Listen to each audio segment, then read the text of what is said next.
It's time for Sports Time on Sports 56. This hour of Sports Time is brought to you by Lexus of Memphis. Here are your hosts, Brett Stats Norsworthy and former Memphis Tiger Gabe Kuhn. Welcome in to the Tuesday, October 19th edition of the program, Sports Time on Sports 56 with Gabe and Stats. Brian Dacus, as always, doing a great job producing. First hour of our show, our program, brought to you by Lexus of Memphis, and as always, live from the Family Leisure Studios, where family and fun come together. The Relax at Home sale is going on right now at Family Leisure, so get in there, check out their theater seating, shuffleboard, pool tables, spas, saunas, patio furniture, all on sale. Family Leisure, 2120 Whitten Road, just north of I-40. A lot of drama in the NBA today. We've had the Kyrie news. The Ben Simmons news continues to drop. He has been suspended for the first game. We'll break that down later. Titans pulled the upset last night in Monday Night Football. And not to mention, NBA basketball opens up tonight. TNT doubleheader. Nets at Bucks at 6:30. Warriors at Lakers at 9. There's been a Power 5 coach also fired for not getting the vaccine, the refusal to get the vaccine. We'll also have some realignment news. Looks like the AAC is going to invite 6 teams from the Conference USA into their conference. We'll talk about that. If you want to join the conversation at any point, AutoZone listener line 901-360-8255. Also watch us live and message us on Twitter, YouTube, Facebook, Twitch, and at sports56whbq.com. But time to bring in my partner, Brett Norsworthy. Brett, how's it going? It's going great, Gabe. Good to see you and Brian, ready for this day. And it's everything popping. We have NFL, NBA, Major League Baseball, NHL, college football, college basketball right here on the doorstep. I think MLS is still going on, right? I mean, I'm not a big soccer person. I believe so. I'm not either, but I think it is. And so we've got it all going. I know right USL now. is. I know USL is. MLS still going on. I know that I know that our very own 901 FC is in the playoffs. They sure are. First time ever. 901. So that's go always, 901. That's good. That's always And fun. home game or road game for playoffs. We're gonna have to have. I think it will be a road game because they just barely made it in, I believe. But I'll look. Okay. Yeah. Okay. Go ahead and check. Well. I think it came down to the very end to where they ended up getting into the playoffs this year in the USL. But last night, Monday Night Football, Titans pulled out 34-31. And at the end of that game, there was a crazy call, in my opinion, by Sean McDermott to go for the QB sneak and try to extend the drive for the Bills to go get the win. Derrick Henry was unbelievable, 143 yards, 3 TDs. What did I think of the call, Brett? I didn't like it. First of all, I think kicking would have been the correct decision. Take it into overtime, try to win it there. You're playing for number 1 seed. I'm not against conservatism in that situation. I think it gets a bad name a lot of the time. Tie's better than a loss if you go all the way through overtime and it ends that way. Right. I think being conservative in that situation gets a bad rap when I think they could have done that. But if you're going to call a play, I thought that was the worst play they could have called, personally. Yeah, they dialed up the worst. You're so right. Conservatism, kind of inside the box thinking, gets a bad label when that's the safer play. And people were saying they were being aggressive and going for the win. That wasn't going for the win. Correct me if I'm wrong. That was going for the first down. That was playing for another play. That's right. And if you're going to play for a first down, 3rd and 1 with 1 or 4th and 1 with 1 timeout in 22 seconds, I mean, I was thinking about how long does it take to get the ball spotted and get you back up to the line? Do you have to take that timeout after the QB sneak if you end up getting the first down? So there was a lot of questions about that call for me. And we closed last night talking about how crucial it will be, especially with that weather in Buffalo and as late as these playoffs now are going to be. I mean, you've got an AFC championship game that potentially will be played Sunday afternoon, January 30th. That'd be Joe Namath and the Jets beat the Colts on January 12th in one of the biggest Super Bowl upsets ever. Right. So January 30th. You're talking about And You're talking about January 30th in Buffalo. or Baltimore Right. Baltimore feel downright balmy compared to Buffalo Right. at that time of year. And Buffalo trying to be that one seed and not have to play wild card weekend and be able to host, and that's one they could look back on and really regret. But what about Mike Vrabel? The shade of all time trying to replicate the Music City Miracle. What in the world? Is a tribute to the biggest play in Titans history? He is know what I've noticed with him? At the end of games, he's tough with the clock management. He's not all that great at it, is he? He's got some growth as a head coach, but I think he's got it. And everybody talks about it in Nashville and associated with the Titans building, on just what a fantastic guy he is to be around and work with. And, even though he's from the Belichick tree, he's not Belichickian. He's not, just always miserable. That he's a lot of fun to be with. And one thing that Ryan Tannehill really does well, he hands it to 22. It's not that hard to do that, is it?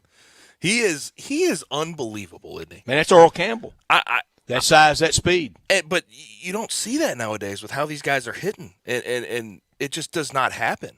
And for him to do what he's doing, taking the ball 25, 30 times a game and not missing games and running for 2,000 yards a year, it's Wouldn't that be nothing fun to short block of a for him? miracle. Oh, it would be very fun to block for him. It feels like you don't even have to do all that much, but they sort of get into that zone. They sort of get into that zone scheme, that mid-zone scheme, and he just finds the creases. And his breakaway speed, at 6'4", 250 like that, that's unheard of. Yeah, his 0 to 50 is really good. And Brent Beard joins us every week at 4 o'clock on Tuesday. He talks college football. He covered him in high school, and everybody was just agog over him naturally, and he lived up to it at Alabama, winning the Heisman Trophy and being a great player there.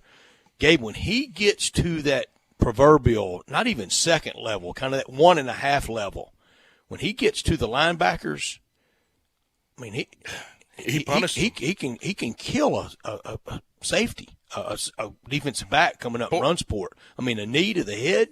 Poor Micah Hyde.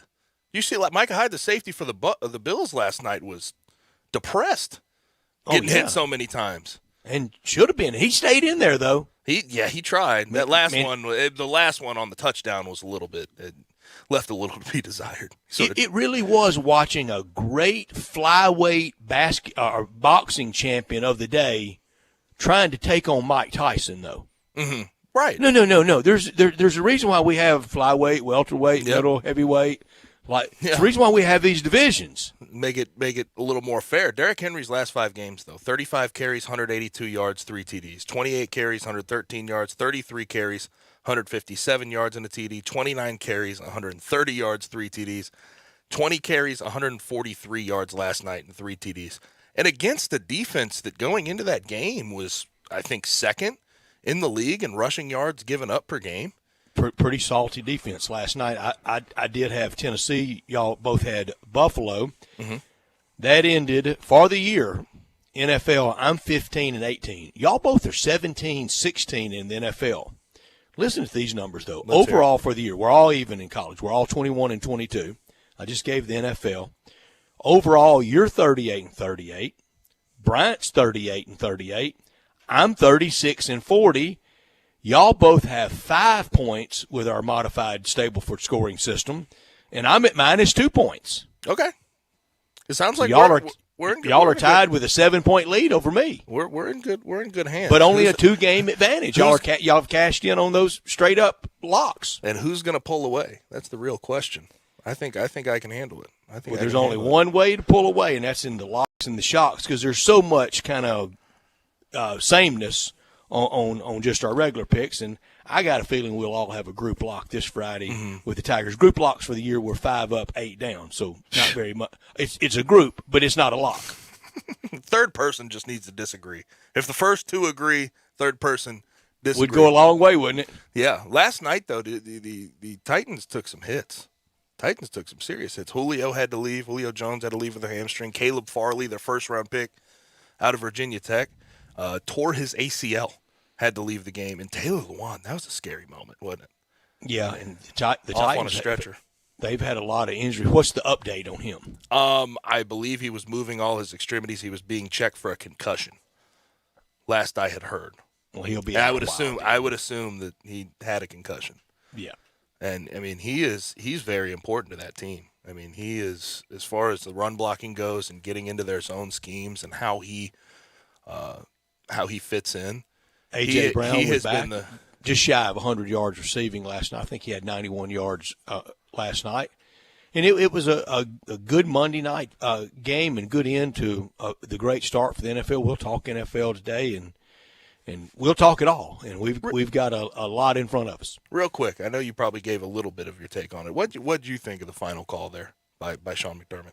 I'm with you. I didn't think it was. I didn't think it was brassy as the rest of Twitter did. The aggressive. It was kind of it was the most conservative call you could have made in that situation, I feel, and it just wasn't all that smart. But and still, so much NFL overtime, if you get to that point, comes down to the coin toss. Right, and that's the argument people want to make is, oh, well, you have a 50-50 shot of going and winning in overtime. I mean, that's still, you have to drive down, if you're the Titans, if you do get the ball, you have to drive down 75-plus yards, depending on where you get the ball. So I didn't really understand that call. I know we're going to keep overtime in college and in pros, and I don't have any better idea to how to settle either one, but I don't like either one.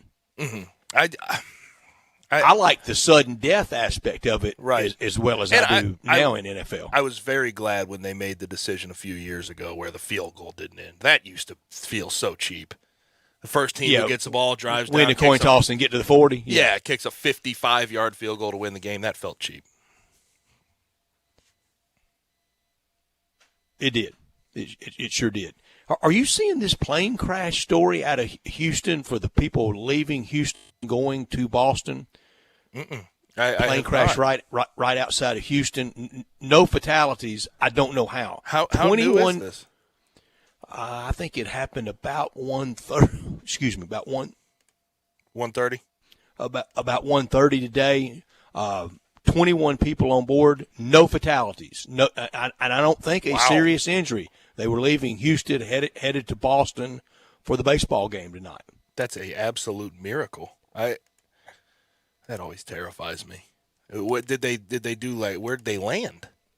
It's fiery wreckage. I mean, you and see no the video fatalities.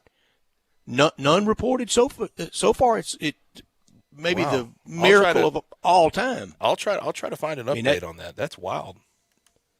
I heard Peter mention it at the end of Grind Time, and then I started finding more about it and spoke with someone I know well in Houston to make sure they weren't on that plane, and they were not. My gosh. No, I'm seeing pictures. They have pictures of this. All passengers and crew were removed safely. One minor injury. And it is, and the picture is fiery. Oh, just how the fire department out there spraying it. It is a wreck. I mean, that was a crash. Big crash. I mean, that's not just rolling off the end of the runway. No, this is fiery carnage. Yes, and thankfully no one died, and thankfully that there was only one injury. That is scary stuff. I'm ready for the NBA. I'm ready for our picks. We'll pick the East today. We'll pick the West tomorrow. We'll have Grizzlies season win totals tomorrow. We'll do MVPs and Coach of the Year and Rookie of the Year and all that stuff tomorrow. The NBA is back, and FanDuel is tipping things off by hooking all customers up with a risk-free same-game parlay bet.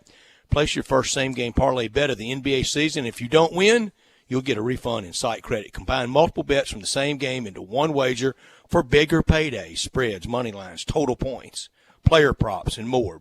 Build that parlay any way you want. Player point totals.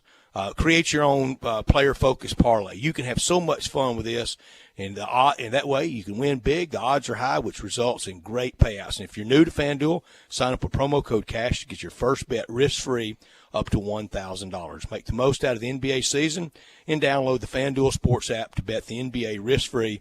Just use promo code CASH so they know I sent you. Brett Norsworthy for FanDuel, and you'll have fun all season long with the NBA at FanDuel. Must be 21 and older and present in Tennessee. Refund issued as non-withdrawable site credit that expires in 7 days. Offer expires 10/21/21. Max refund $10. Restrictions apply. See terms at sportsbook.fanduel.com. Gambling problem? Call the Tennessee Red Line at 1-800-889-9789. This hour of our show brought to you every day by Lexus of Memphis. They are at 2600 Ridgeway, 901-362-8833. Online at lexusofmemphis.com. Great offers on all the 2021 models and the 2022s. They are arriving. Always special leasing options. Stop by Lexus of Memphis at 2600 Ridgeway and put yourself in the driver's seat of an all-new 2021 or 2022 flagship LS500. You'll be driving in style, driving luxury and confidence, knowing that every new Lexus comes with complimentary first and second maintenance services. 901-362-8833. Online at lexusofmemphis.com. Experience amazing at Lexus of Memphis. Top story of the day. Brett, top story of the day, just what you talked about with FanDuel. It's NBA opening night. Nets at Bucks, 6:30. Warriors at Lakers, 9 o'clock on TNT. These are the four highest odds, basically, to win a championship this season. Nets plus 240, Lakers plus 400, Warriors plus 900, Bucks plus 900. A lot with the Warriors has to do with how Klay Thompson returns from injury. He has had a lot of trouble over the past 2 years. Remember between him. an ACL and everything else. But the NBA Finals, let's think about this, ended in a Bucks championship on July 20th of this year. This 10 minutes ago. This short sprint offseason is over, and, of course, it doesn't take long for all the offseason NBA drama to hit. We have the Ben Simmons. We'll discuss that around 5:30. Kyrie, it looked like right this second, looks like he will not play a game this season. But we are going to be off and rolling tonight on a full 82-game season. We get to see Russell Westbrook, all these Lakers additions. How are they going to fit in with the short sprint offseason? Kyle Lowry, Kemba Walker. What are the rookies going to look like? They just got done playing college ball. Cade Cunningham, Jalen Green, obviously in the G League. Evan Mobley. What are they going to look like with this short off season leading into their rookie season? So a lot to look at. Do you think the champion that will get the Larry O'Brien Trophy next June, and we're finally back on schedule? Do you think the champion's playing tonight? Yes. The team that will get the trophy in June. I do. Yes. Do you think both finalists are playing tonight? Well, I know you think one of them's playing. That's tough. I'll say yes. The TV matchup people know what they're doing, don't they? Yeah, of course they do. The season could end as it begins. We'll have to remember that come late or middle to late June. And you're right. That's my top story. NBA season, it starts tonight. The last one, we hope, COVID impacted. Masks, vax-proof, Kyrie belligerent about it. What a COVID ride for the NBA. Has any other league been impacted or had the spotlight on it as much with COVID as the NBA? What it did to the bubble, how COVID debuted in the United States. It was out there. It was way over there in Wuhan, and it got closer and closer and closer into January and February of 2020, into March. Still no big deal. Mm-hmm. People, it's over. It's not going to happen to us. No way it happens to us.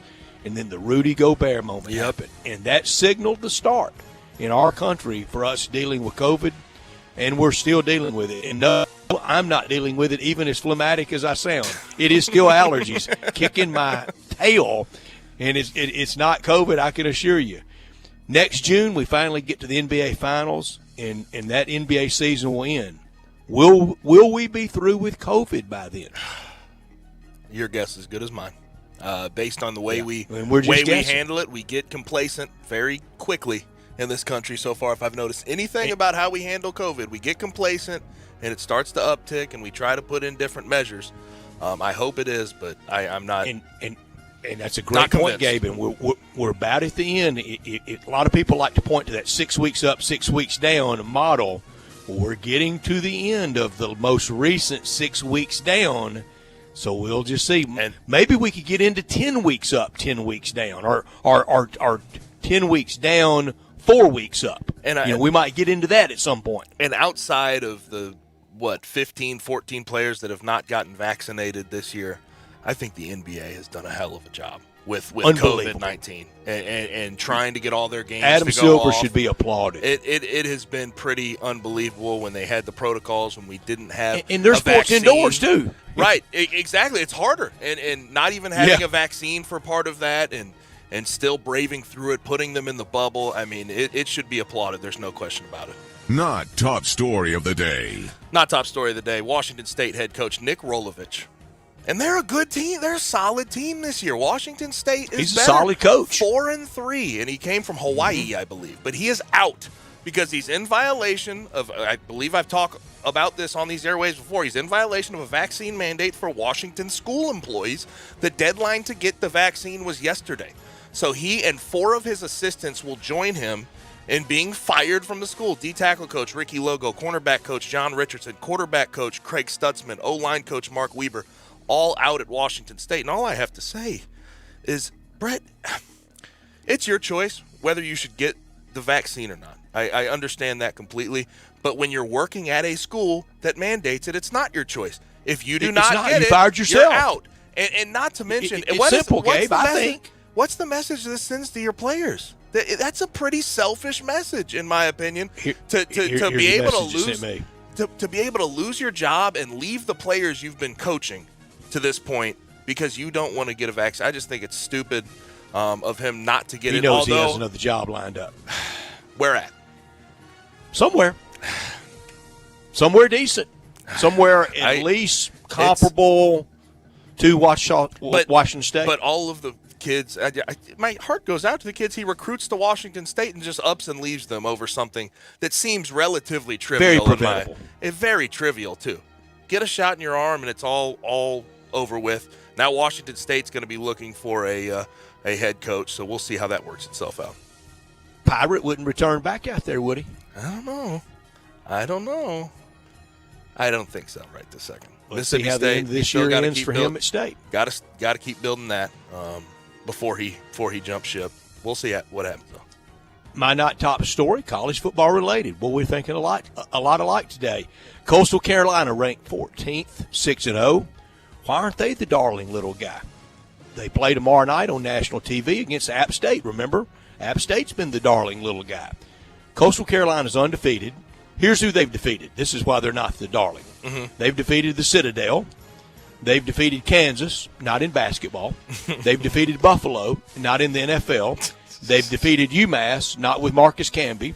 And they've defeated UL Monroe that had a big win last Saturday over Liberty. And they've defeated Arkansas State. That ain't exactly murderer's row. It's exactly nobody. Why are they 14th? The bigger question is why they're not the national darling. Compared to what SMU has done, SMU should be ranked ahead of Coastal Carolina. I would say so, yes. But when you look at what Coastal Carolina did last year, I think a lot of the people voting, especially in the AP poll, are thinking about that. What did they do last year? They got them good cred. And they have a bunch of people returning. Grayson McCall was back. They have the whole defense back, whole coaching staff back. So I would assume that has something to do with it. But that is our top and our not top story of the day. Rundown for the day. On the other side, 3:30, Dave Voloshin, voice of the Tigers, to talk Tigers. 4 o'clock, Brent Beard on college football. 4:30, Drew Hill from the Daily Memphian on the Grizzlies. Grizzlies open up their season tomorrow night versus the Cavs. 4:45, we'll give you our NBA Eastern Conference picks, 1 through 15. And then we'll give you who we think is going to win the Eastern Conference. 5 o'clock, Bo Marchant on NFL. 5:30, we'll talk a lot about that Ben Simmons story going around. He has been suspended for one game for what is being called conduct detrimental to the team. We'll talk about that at 5:30, 5:45. We'll wrap up the Tuesday edition of Sports Time on Sports 56 with Gabe and Stats with Taco Bell Crunch Time. But when we come back, it'll be Dave Voloshin. The all-new Sports 56 mornings with Greg Gaston and Eli Savoy. Weekday mornings from 7 to 10 right here on Sports 56 and 98.5 FM.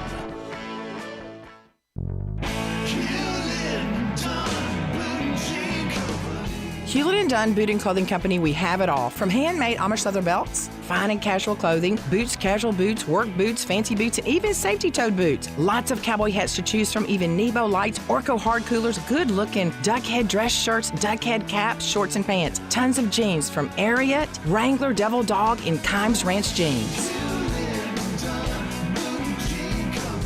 At Hewlett & Dunn, we have a great selection of Old South t-shirts and caps. Fine clothing from dress to casual to Sunday best. Enjoy choosing from UFO's orthopedic-approved shoes. Hewlett & Dunn Boot and Clothing Company. Boots of every size, every color, every skin. Great quality Western, work, and safety toe boots. Hewlett & Dunn Boots and Clothing Company. 111 North Center Street, Collierville. Hewlett & Dunn. Hewlett & Dunn, serving you and your family since 1961. Susan, it's so great to finally be able to get together again. Oh, it sure is. And I really appreciate you picking up the bill. I'm happy to. I've got the extra cash. Since we've all been driving so much more again, I've been using Get Upside, the free gas app that pays you cash back for every gallon of gas you buy. Wait a minute. Are you saying you actually get paid cash when you buy gas with the Get Upside app? Yes, up to 25 cents a gallon. Cash back every time I buy gas. Does that actually add up to anything? Some months I make $200 to $300. Wow, that's serious extra cash. I'm downloading the free Get Upside app now. Download the free Get Upside app now in the App Store or Google Play to save up to 25 cents a gallon when you buy gas. Use promo code BOOST for a 25 cents a gallon bonus on your first tank. That's up to 50 cents a gallon on your next fill-up. You can cash out anytime to PayPal or an e-gift card for Amazon and other brands. Just download the free Get Upside app and use promo code BOOST for a 25 cents a gallon bonus on your first tank. That's code BOOST. Bellyacre's motto is City-Fied Farm Fresh. The goal is simple: provide a fun, unique farm-to-table experience for the whole family. Two great locations, Regalia at 6130 Poplar and in Overton Square at 2102 Trimble Place. Overton Square hours Sunday through Thursday 11A to 9P, Friday and Saturday 11A to 10P. Regalia Sunday through Thursday 10:30 a.m. to 9 p.m. and Friday and Saturday 10:30 a.m. to 11 p.m. Signature burgers are made from 100% grass-fed beef. Sandwiches, salads, and the best milkshakes anywhere. The burgers, so good, like the Daria or the Double Daria, and the melt in your mouth. And you have to try the Voodoo Moo Moo. It is the quality brand the Bellyacres team has developed using grass-fed beef with creative homemade toppings in a fun farm setting right here in the city. The goal at Bellyacres, to become even more sustainable as they grow. In Overton Square and in Regalia, the very best quality available in Memphis, burger shakes and smiles at Bellyacres. Getaway Sports Bar, the best kept secret in town, open noon to 1:30 a.m. 7 days a week. Garvin, the owner, created this SEC NFL Dream Bar over 20 years ago. You'll never miss a minute of action. 10 TVs, 5 70-inch TVs for all the big games. Rack them up on 6 pool tables. Coldest beer in town, grab you a pool stick and get you some good bar grub. 100% Angus burgers, big and moist chicken tenders. Daily happy hour Monday through Friday, 2 to 6 p.m. with long neck domestics, $2.25. Getaway Sports Bar, 4632 Winchester.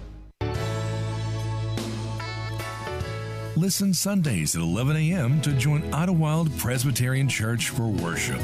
Idlewild is a PCUSA church located in Midtown Memphis.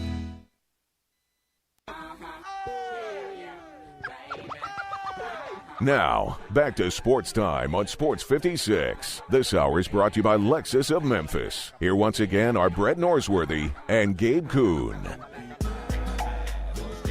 Welcome back into Sports Time on Sports 56 with Gabe and Stats. Caller text. AutoZone listener line, 901-360-8255. Also watch us live and message us on Facebook, Twitter, YouTube, Twitch, and at sports56whbq.com. But it's 3:30 on a Tuesday, so what that means is we got to bring on our friend Dave Woloshin, voice of the Tigers, also 10 to 11 on Wolo and Friends. Dave, how are you? I'm good. How are you guys today on this beautiful, sunny Tuesday afternoon? It's perfect, isn't it, Dave? It is. And, you know, last week, Dave, we talked about the must-win aspect to the game against Navy, and I don't think that was over the top at all. And the Tigers went out and delivered with almost the best first half of the year and enough stops to get that win. And it sets up a big one now against UCF that is as gettable as UCF has ever been. I agree. They're banged up. Their best player, their quarterback from Hawaii, Dylan Gabriel, who total yards is 300 yards per game. He's not going to play. He's got a broken collarbone. They're not saying he's not playing yet, but he's not on there too deep. That doesn't mean he couldn't play. But I don't think he's healed up enough. So they're going with a freshman, a little guy, 5'11", 180, Mikey Keene. Joey Gatewood, who started his career at Kentucky, went to Auburn, and now is on his third school. Welcome to the transfer portal, COVID, every other little nuance that you can get with the 4 games that doesn't count. I mean, we can go to 3 or 4 different schools now. Joey Gatewood is their backup. And, their offense is still pretty good under Gus Malzahn. They average 34 points, about 440 yards, but their defense is not great, and it hasn't been great in a number of years. They give up 33 points, so they're +1 on the year, 3-3, with all these injuries, and what I'll call the Cincinnati effect, which is very similar, Brett, to the Alabama effect. After you've played Alabama, your body is sore as can be, and your spirit is crushed. I think down 35-0 and then getting waxed into the 50s that Cincinnati got on that UCF defense. I would have to say they're hurting both mentally and physically. This is the time, Gabe. This is the time to get them. Yes, there's been 2 straight years though for Mike McIntyre with that Navy sort of game plan. He's done a good job. But I think when you look at what he needs to do this week, completely different. But I feel like this back half of this schedule is going to be a sort of make or break time defensively for Mike McIntyre. We talked that rosy scenario. Well, it just depends on what you think of make or break. Mm-hmm. If we're looking at 8 wins again for the 8th year in a row, right? This is a make or break game, no question. If we're talking about keeping the bowl streak alive, getting 6 wins for 8 years in a row, that's doable. That doesn't make this make or break, but certainly this is one you want because it eases up. You've got a Tulane team and an East Carolina team at home that are both very average or below average teams, so they should deliver you W's enough to get bowl eligible. But Houston, SMU, they're good teams. SMU is ranked. Houston has only lost 1 time, and they could put up some numbers. So if we're just looking at the scope of everything, this game is one of those that if you really want to get to great places, to keep your streaks alive, you got to get this game. And Dave, what was done to Houston this week by some AP voter is just a tragedy. With 3 losses and yet another loss this weekend, somehow Texas still got 5 votes in the AP poll. Mm-hmm. They got more votes this week than a 1-loss Houston did. Are people voting, watching the sport? You know what? All these people are voting Power 5. They just look at schedules and they go, come on, look. Now you've got Texas San Antonio. They still haven't lost a game. They're in the top 25. That becomes a good loss if there is such a thing. Right. For the University of Memphis. And but it you really believe that the guy that voted for Texas, who's probably in the state of Texas, do you really think he thinks Texas San Antonio is any good? He probably doesn't have enough sense to realize that. This is a team full of seniors and experience.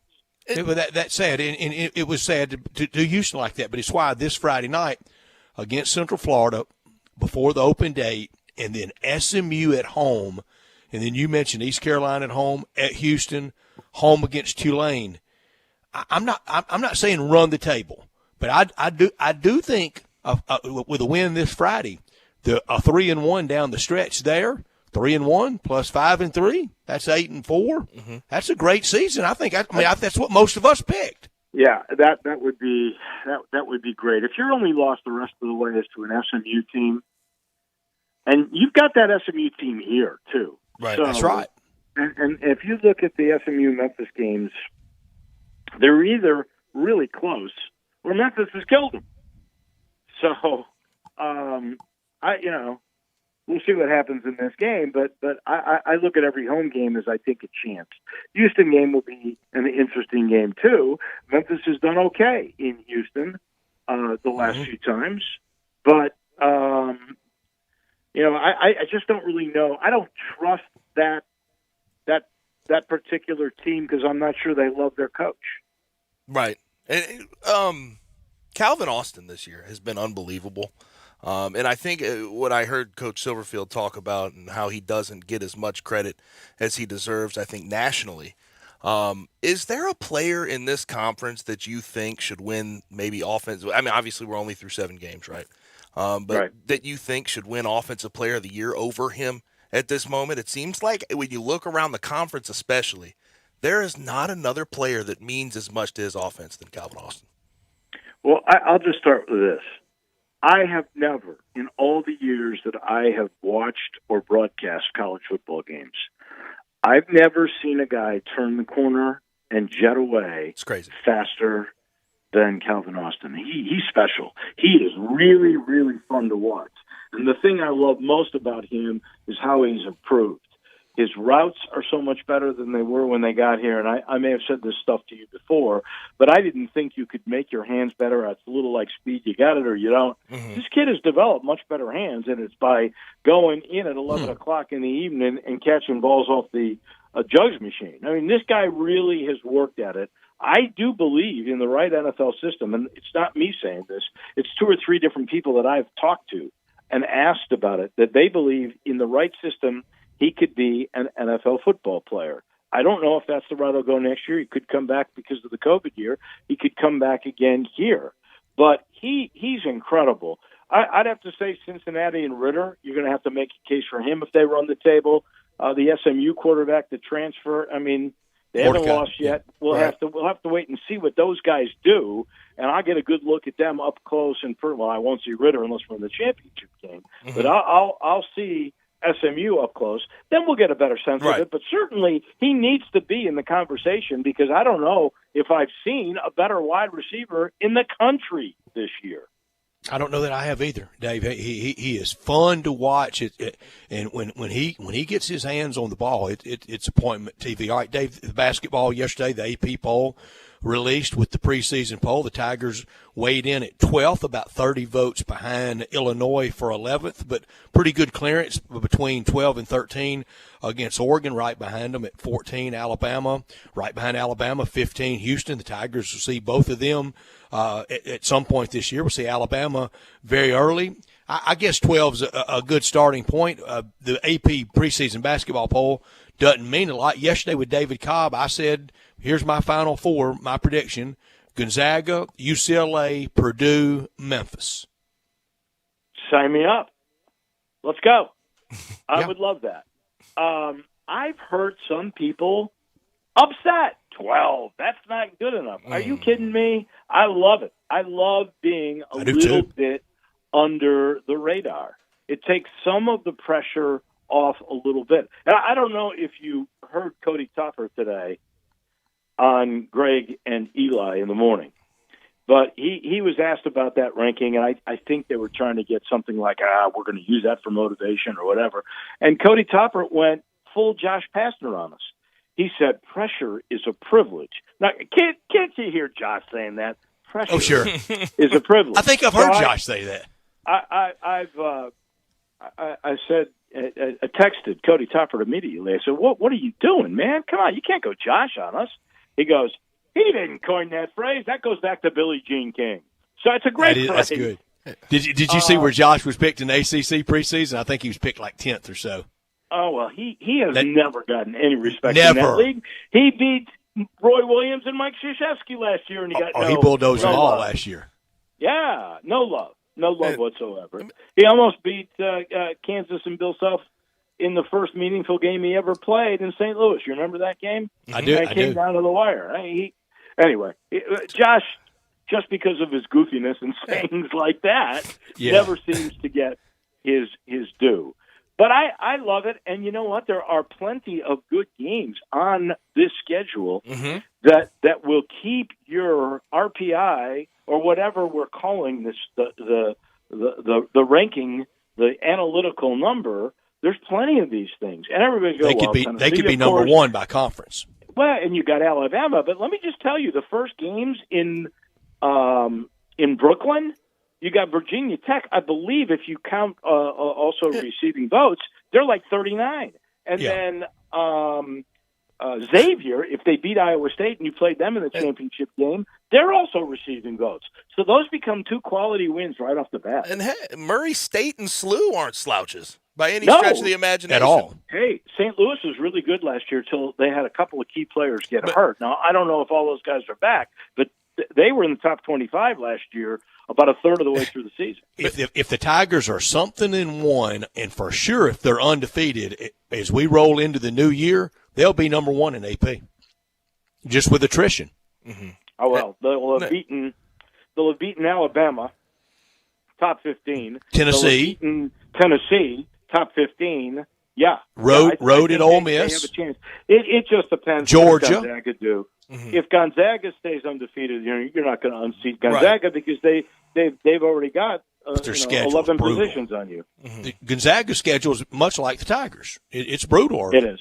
It is. But a starting point at number 12 is nothing to be worried about. That doesn't even really need to be any type of bulletin board material. It's a starting point. It's a preseason ranking. You can move up from there. Real quick before we let you go, Dave, have to ask you about the AAC realignment. 6 schools are likely to send applications. I knew you were going to ask me that, Gabe. Florida Atlantic, Charlotte, North Texas, UTSA, Rice, and UAB. Reaction. All right, so my first reaction is, I've heard Mike Oresco get so much grief, and I don't know what Mike could have done. I don't want to be an apologist. There with you. He's made me angry a couple of times, particularly the end of last basketball season. What was he going to do? He did go after the Big 12 schools. Listen, the Big 12 schools were going to stay with where the money is until 2025. As long as that league was going to be held together, and the only teams that left were Texas and Oklahoma, he never had a chance. They had the autonomy. They get the $30 million a year.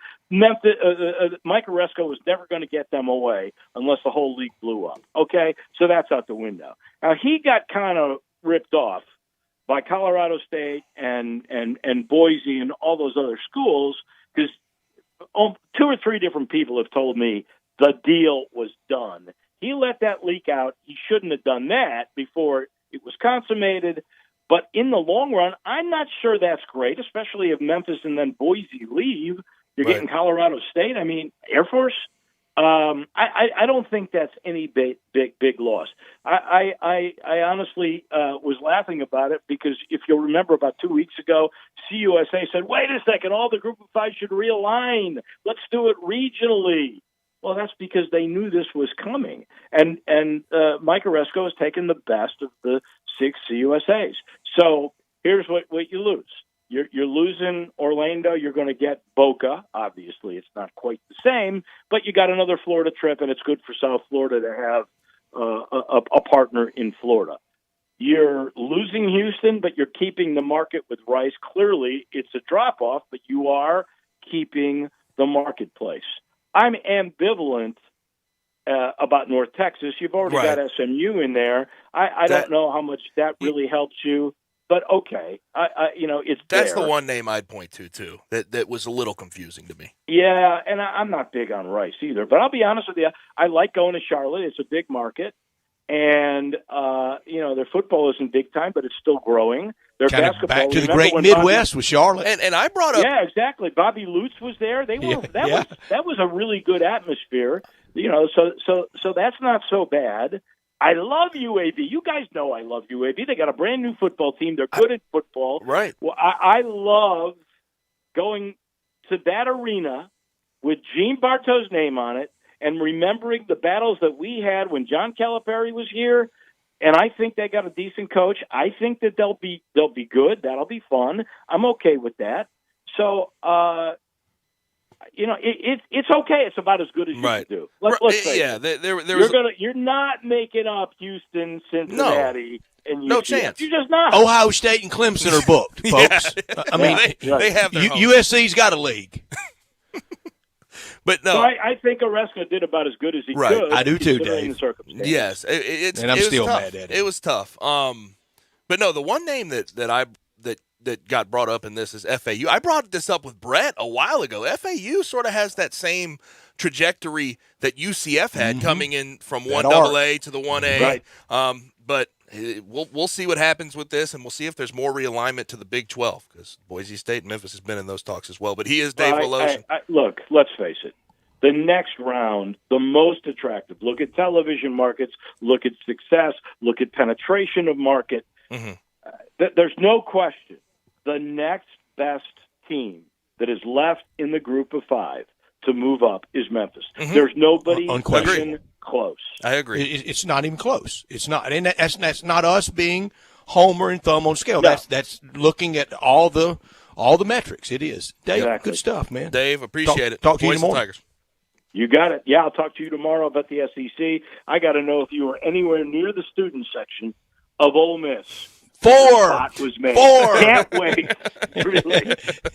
Thank you, Dave. Well, bye. We are late to a break, so we're going to run to that ALCS, NLCS tonight.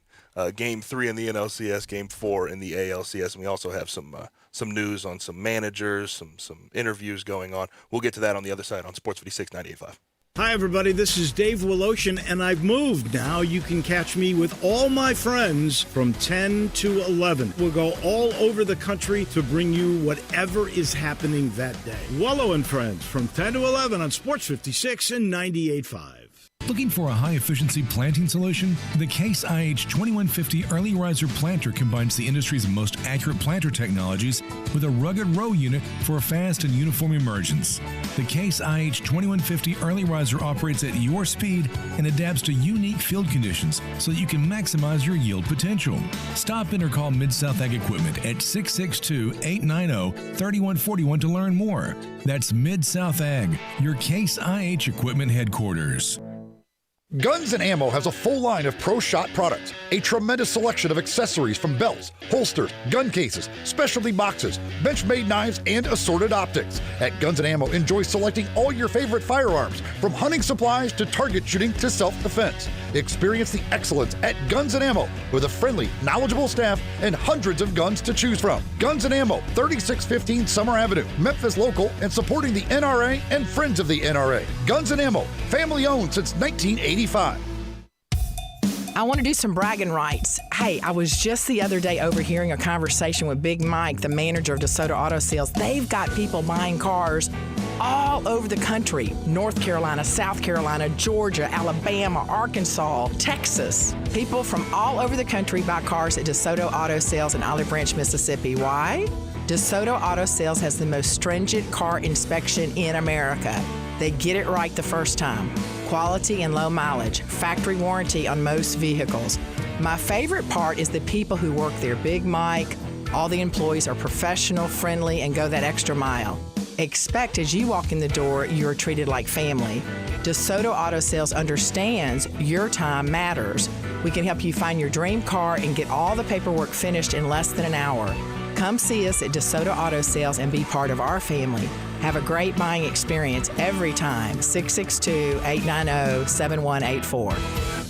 The original hot dog factory and Spice Wing, located at 4265 Hex Cross Road near 385. The menu offers a variety of all-beef hot dogs with over 20 choices. Try some of the best-selling favorites like the bacon wrap Memphis dog, and even sausages like street Polish, Italian, or Jamaican jerk chicken. Open 7 days a week, Monday through Saturday, 11 till 10, and Sunday, 11 to 8. Catering and event hosting is available. Have your next meeting or family gathering at the original hot dog factory. Now hiring team members. Apply in person. The original hot dog factory and Spice Wing. There's nothing more frustrating than when your garage door breaks down. You're trying to get to work and it just won't open. What's the deal? Well, I'm not a garage door expert, but my friends at New Day Overhead Doors are. I was using New Day to fix my garage way before they came aboard with us. They are your one-stop shop for all your garage door and garage door opener maintenance needs. True professionals. And get this, New Day will beat their major competitors' price, oftentimes by half. That's half the price. 30 years experience, honest, dependable, family-owned business. Don't ignore those strange noises your garage door may be making. It's New Day Overhead Doors for a simple repair or new garage door opener system. To schedule your appointment, call 901-351-5177. That's 901-351-5177. New Day Overhead Doors. Now, back to Sports Time on Sports 56. This hour is brought to you by Lexus of Memphis. Here once again are Brett Norsworthy and Gabe Kuhn. Get it? Text a message, I don't know the number. Flexing on these MLB playoffs tonight. Braves at Dodgers. Good matchups in both games tonight. Right now. As far as pitching goes, 4:08 is the start time of Braves. Dodgers will be Charlie Morton versus Walker Buehler. Astros at Red Sox at 7:08. Zach Greinke versus Nick Pivetta. But Brett, the Red Sox are Red Soxing, aren't they? They are. They go to those red batting practice jerseys on during the game, and they hit during the game like they're in batting practice. 3 grand slams in 3 games. Win 12-3 last night. Boy, Alex Cora did something last night I loved when the player was wanting to point at the watch. And no. We don't do that. We don't do that. Show me, don't tell me. We don't do that. I love that. I respected the heck out of that. And he said it after the game. Here's the quote he gave. We don't act that way. We just show up, we play, and we move on. He knows. I let him know. We don't have to do that. Besides that, he was outstanding. Eduardo Rodriguez, the starting pitcher for them last night. A Red Sox title. Now they got some work left to do in the ALCS, and then they'll have a competitive World Series. But their runaway freight train team of the 21st century, they may be without winning it. Right. Jose Altuve, that poor guy's having a bad series, man. I mean, he is, and the crowd's letting him have it. 1 for 12. The error last night, let in runs. He's had 2 errors in the series so far. You know, we're a long way from the college basketball bad call in the arena all responds with horse hockey, right? Mm-hmm. We're a long way in that in fandom. I mean, that's loud when Altuve comes to bat. Yes, it is. And it's not wishing him good wishes in Beantown or in New York or anywhere else. But the Red Sox seem to have that sort of edge, the magic edge. They Red do. Sox seem to have they're almost the every once in a evil while. empire now, aren't they? They are. Braves and Dodgers. Braves try to take a 3-0 lead tonight. Buehler versus Morton. Morton's good in the playoffs. I wouldn't count them out of this one, even though Walker Buehler's gone for the Dodgers. And we'll do this at World Series time. We'll come up with the 10 people, the 10 on-field people that have been that instrumental in the Red Sox becoming the evil empire. Mm-hmm. Go back to Manny Ramirez, as goofy as he was and is. He was key. Big Papi. Certainly. Johnny Damon. Yep. Oh gosh, but Johnny Pedro. Damon he's a weirdo, man. He last I heard of him, he blew about a .30 into a Dustin Pedroia. Yes, Dustin Pedroia, no question.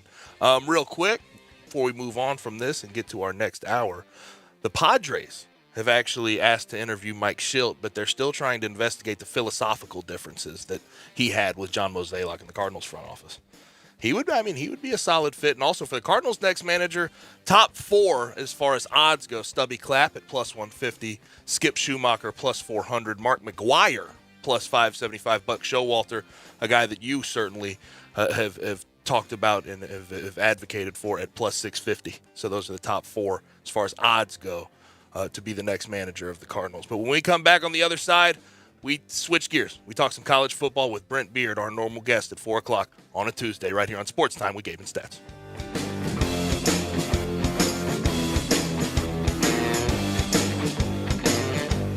Did you know nearly 40% of men under 40 and over 75% of men over the age of 40 experience sexual performance concerns? At the Memphis Men's Clinic, their experienced physician performs a comprehensive evaluation that determines which specific issues may interfere with your sexual performance. These issues can vary and range from anxiety to medical issues, low testosterone, or erectile dysfunction. The Memphis Men's Clinic has evaluated hundreds of men of all ages over the years and reestablished a normal sexual life. The Memphis Men's Clinic will work aggressively to resolve issues and allow you to restore your sexual health and overall well-being. That's the Memphis way. If you're 20 years old or 90 years old, come and get cared for the Memphis way. Treatment that's based on your specific needs after a professional clinical evaluation by their experienced board-certified physician. Call the Memphis Men's Clinic today at 901-443-0475 or visit memphismensclinic.com. Susan, it's so great to finally be able to get together again. Oh, it sure is. And I really appreciate you picking up the bill. I'm happy to. I've got the extra cash. Since we've all been driving so much more again, I've been using Get Upside, the free gas app that pays you cash back for every gallon of gas you buy. Wait a minute. Are you saying you actually get paid cash when you buy gas with the Get Upside app? Yes, up to 25 cents a gallon. Cash back every time I buy gas. Does that actually add up to anything? Some months I make $200 to $300. Wow, that's serious extra cash. I'm downloading the free Get Upside app now. Download the free Get Upside app now in the App Store or Google Play to save up to 25 cents a gallon when you buy gas. Use promo code BOOST for a 25 cents a gallon bonus on your first tank. That's up to 50 cents a gallon on your next fill-up. You can cash out anytime to PayPal or an e-gift card for Amazon and other brands. Just download the free Get Upside app and use promo code BOOST for a 25 cents a gallon bonus on your first tank. That's code BOOST.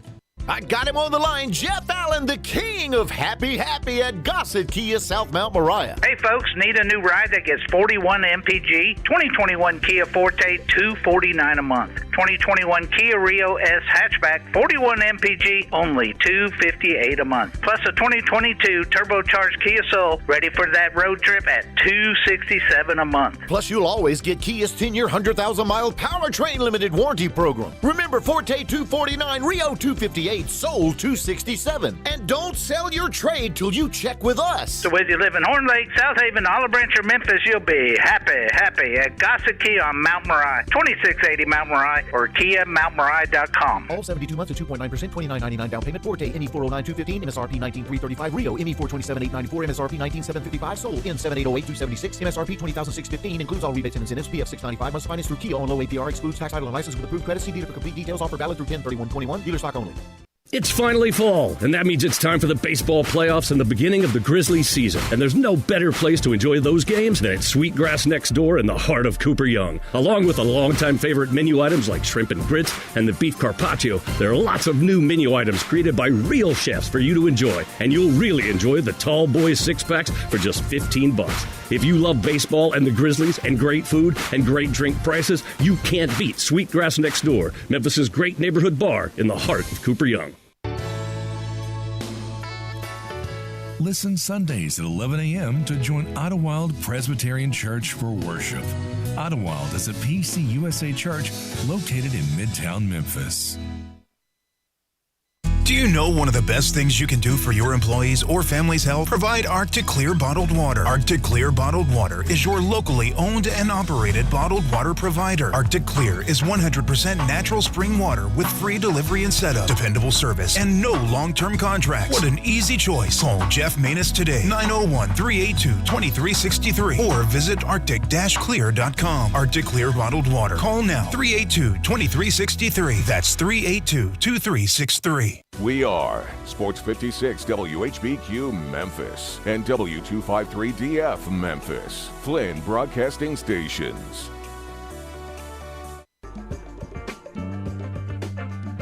Now back to Sports Time on Sports 56. Here once again are Brett Norsworthy and Gabe Kuhn. Rolling along, hour number 2 on Sports Time on Sports 56 with Gabe and Stats. Brent Beard, who joins us normally in this time slot, will join us momentarily as we effort him on the phone right this second. So I learned something today, Brett. I learned that if you are going to be rumored for the LSU job, you have to have a B.O. at the end of your name. Jimbo and Dabo yesterday had to they had to go ahead and tell reporters that they were not interested. Jimbo said, we're in the process of building something great. I plan on fulfilling the contract here. Dabo saying, this is the only Death Valley I'm concerned with. Typical Dabo response, wasn't it? You knew he'd have that queued up, and he doesn't miss a chance to miss, does he? Right. I don't really get those guys being in the Jimbo, I understand. Dabo a little less. I don't really understand why he jumped ship from Clemson and go join LSU right this second, considering what he's built up at Clemson.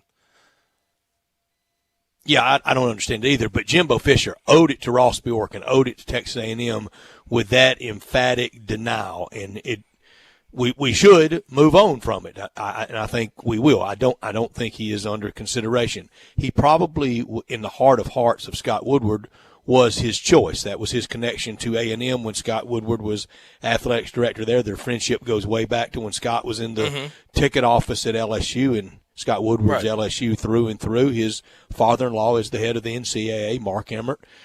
From when Mark Emmert was once as president of LSU. There's a lot of stories out of Baton Rouge that the new president, at LSU, that he wants Mel Tucker. Okay. And considering where they're coming from, I understand that. But Mel Tucker's had, all right at Colorado. Very good year at Michigan State, and I understand that. But has he had the sustained success that you would expect in getting a job of that ilk, of that nature? Well, he's coached there before. He's been around the SEC. He knows the recruiting trapdoors, and he knows that fan base. And I think it would be a dynamic hire. Yeah, and we're going to continue to effort Brent Beard, who normally joins us in this time slot. Another conversation around the SEC right this second, Florida in a very weird situation considering now 4-3.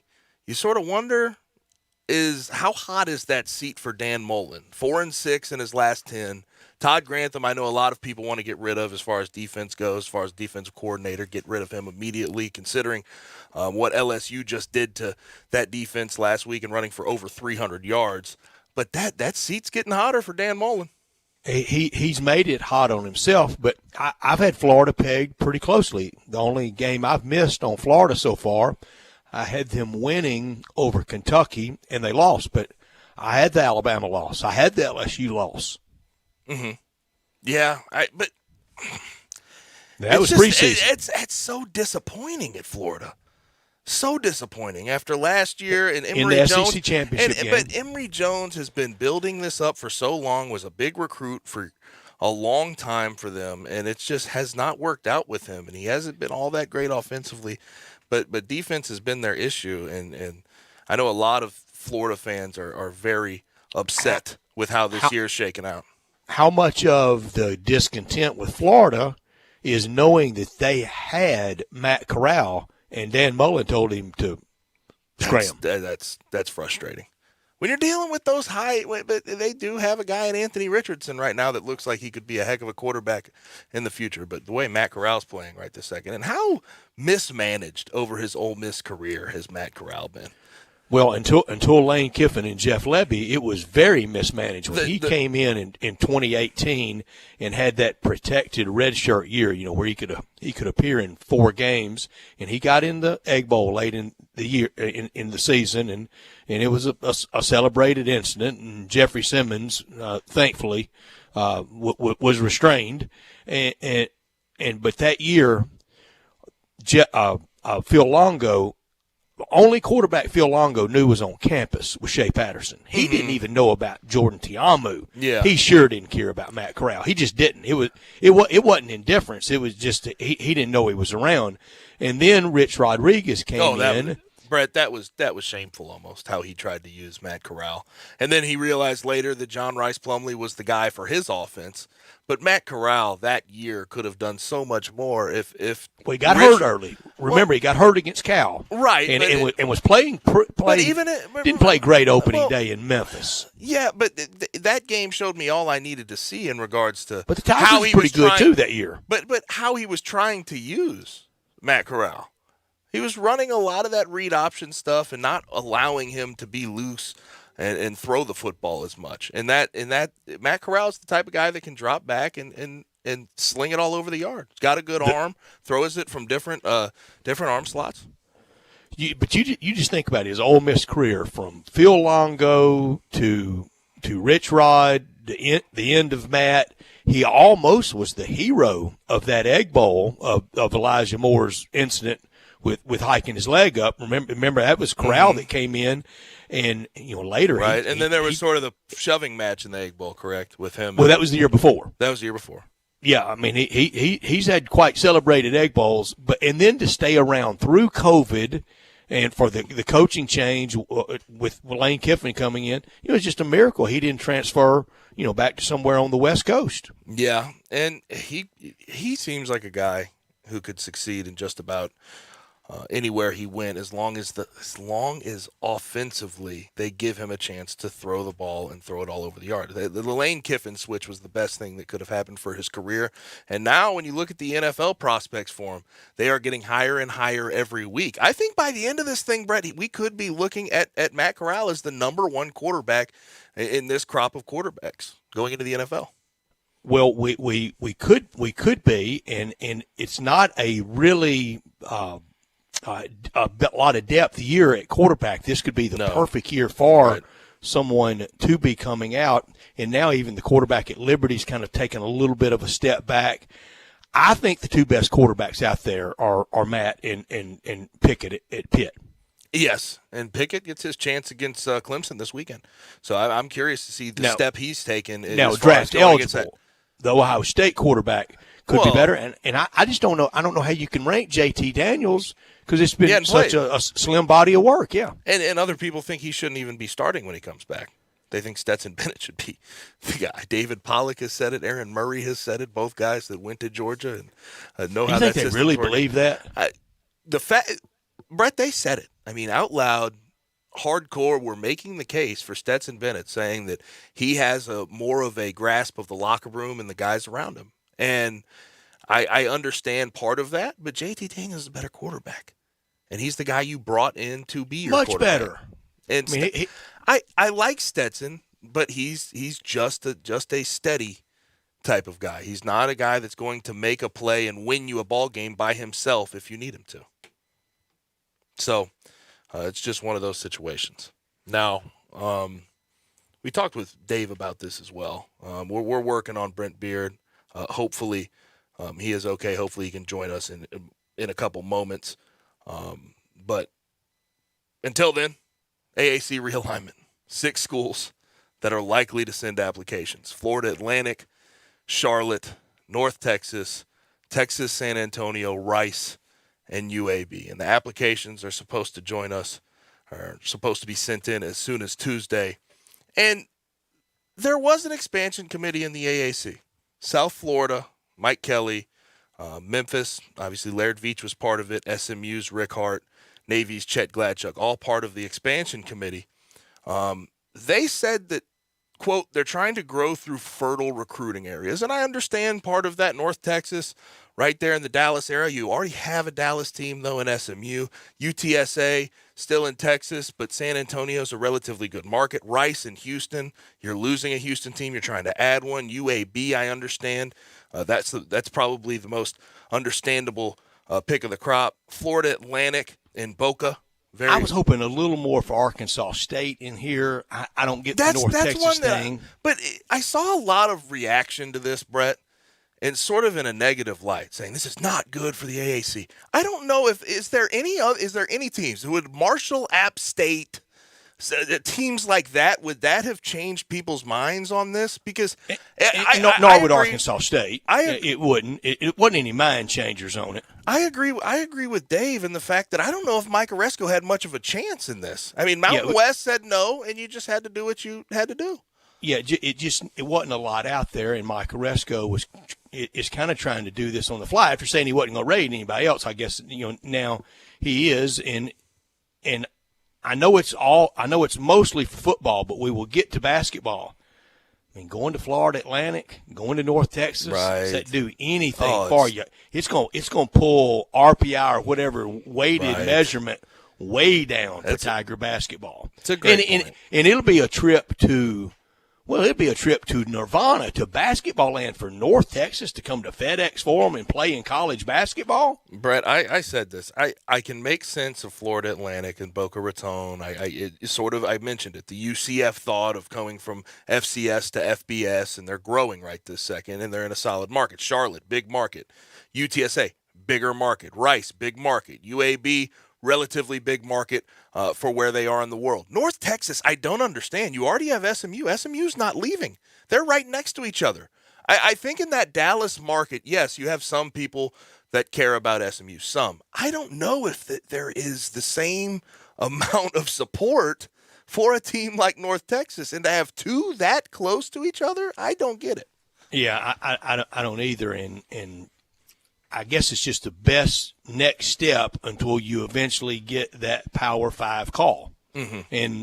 And for the Tigers, they just kind of have to take it. Yeah. But it's going to be hard to sell that your conference brethren with FAU and North Texas State. UAB, I can be sold on.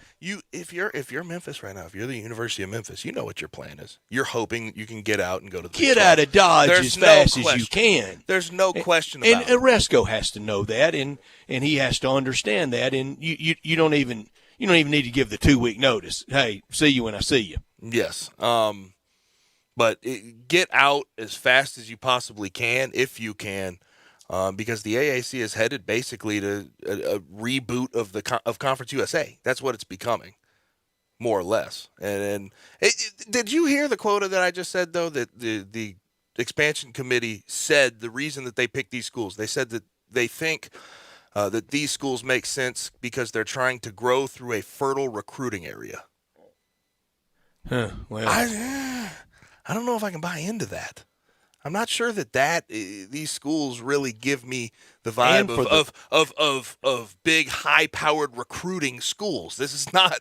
They are not going to land recruits based on Rice, UAB, North Texas, and Charlotte. It's just not going to work that way.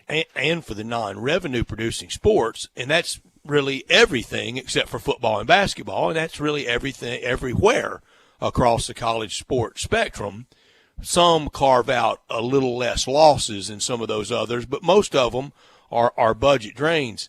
Man, that's a long way to go to play FAU in baseball. And that's part of the reason that the Mountain West was always sort of weird to me. Although I guess when you go down there, you got to play at South Florida. I guess you go and stay, but that's not cheap. In baseball, very few places make money. Of the teams, softball even less. Of the teams coming in right now, or that are sort of about to put in their application to come into the AAC right this second, what's the program of all 6 of these that you can hang your hat on? Is it UTSA football? Is it Rice baseball? Is that what we're talking about at this point? I know Rice is in the Houston market, but that doesn't replace losing Houston. No. I mean, I went to a Rice game one time, Rice football game, where I really thought they were going to come around and tell us to be quiet, that we were making too much noise. But they do have a heck of a baseball program. I know that had nothing to do with the addition of it. It is just Deadsville at football and at basketball at Rice. And I even said at the end of the last time the Tigers were in a conference with Rice, I can't go see Rice play anymore in my life, in anything. Right. I saw enough of it in the Southwest Conference, saw enough of it in all the different conferences that the Tigers have been in. Hasn't there been there has been constant conversation about Rice too being in these expansion talks too. I remember back a few years ago there was talk about the Big 12, but we do have Brent Beard on the line right this second. Our Tuesday regular at 4:00. Brent, how are you? Guys, I apologize deeply. I've had all kinds of phone woes the last few minutes that I finally be able to get through. So I'm glad to hear from you. It is. We're glad to hear from you, and it is all good. It is all good. As far as we were talking, we had a conversation about Florida and Dan Mullen, Todd Grantham, the whole 9 yards. How hot is the seat getting there? Well, they're certainly not happy with him. I mean, they look like they're probably going to be an 8-4 club or something of that nature, and that's not what Gator fans sign up for. And they may end up being 7-5. Mm-hmm. So I think Todd Grantham may be the scapegoat on the next one, or at least maybe to buy some time. There's a lot of talk about does Mullen really want to stay? There's still recruiting issues at this point. But after last year getting to the SEC championship game, guys, some very disappointed Gator fans around here, as you can imagine. Brent, you look at some of those bowl predictions, and it's frightening. Sure. I mean, you could have a Independence Bowl of Florida versus Clemson. Absolutely. Oh, yeah. Well, and Brett, for that matter, this may be one of those situations where, say like the Gator Bowl, or the Liberty Bowl or something of that nature may have much bigger names this year than they've had in years. Mm-hmm. And it's interesting too. We're looking at a team right now. Ole Miss and Arkansas play. Ole Miss pulls it out 52-51. This week, Arkansas takes a mad loss to Auburn. Yeah. By the end of the season, how are we viewing that Arkansas team? I know it's a step up from where they were under Chad Morris, right. But what are they by the end of the year? But there was only one way to go from Chad Morris. Right. They've gone that way. Absolutely. I look at the standings today, and I see Arkansas in last. I mean, how is that we're back? Well, and they're not, but they've still made some progress in that they have beaten A&M and they've beaten Texas. But to Brett's point, it's a good one. They need to resurrect themselves over the next few weeks. And if they could I still say they could win 5 to 6 games, guys. I think they'd have signed a contract blood to do that at the beginning of the year.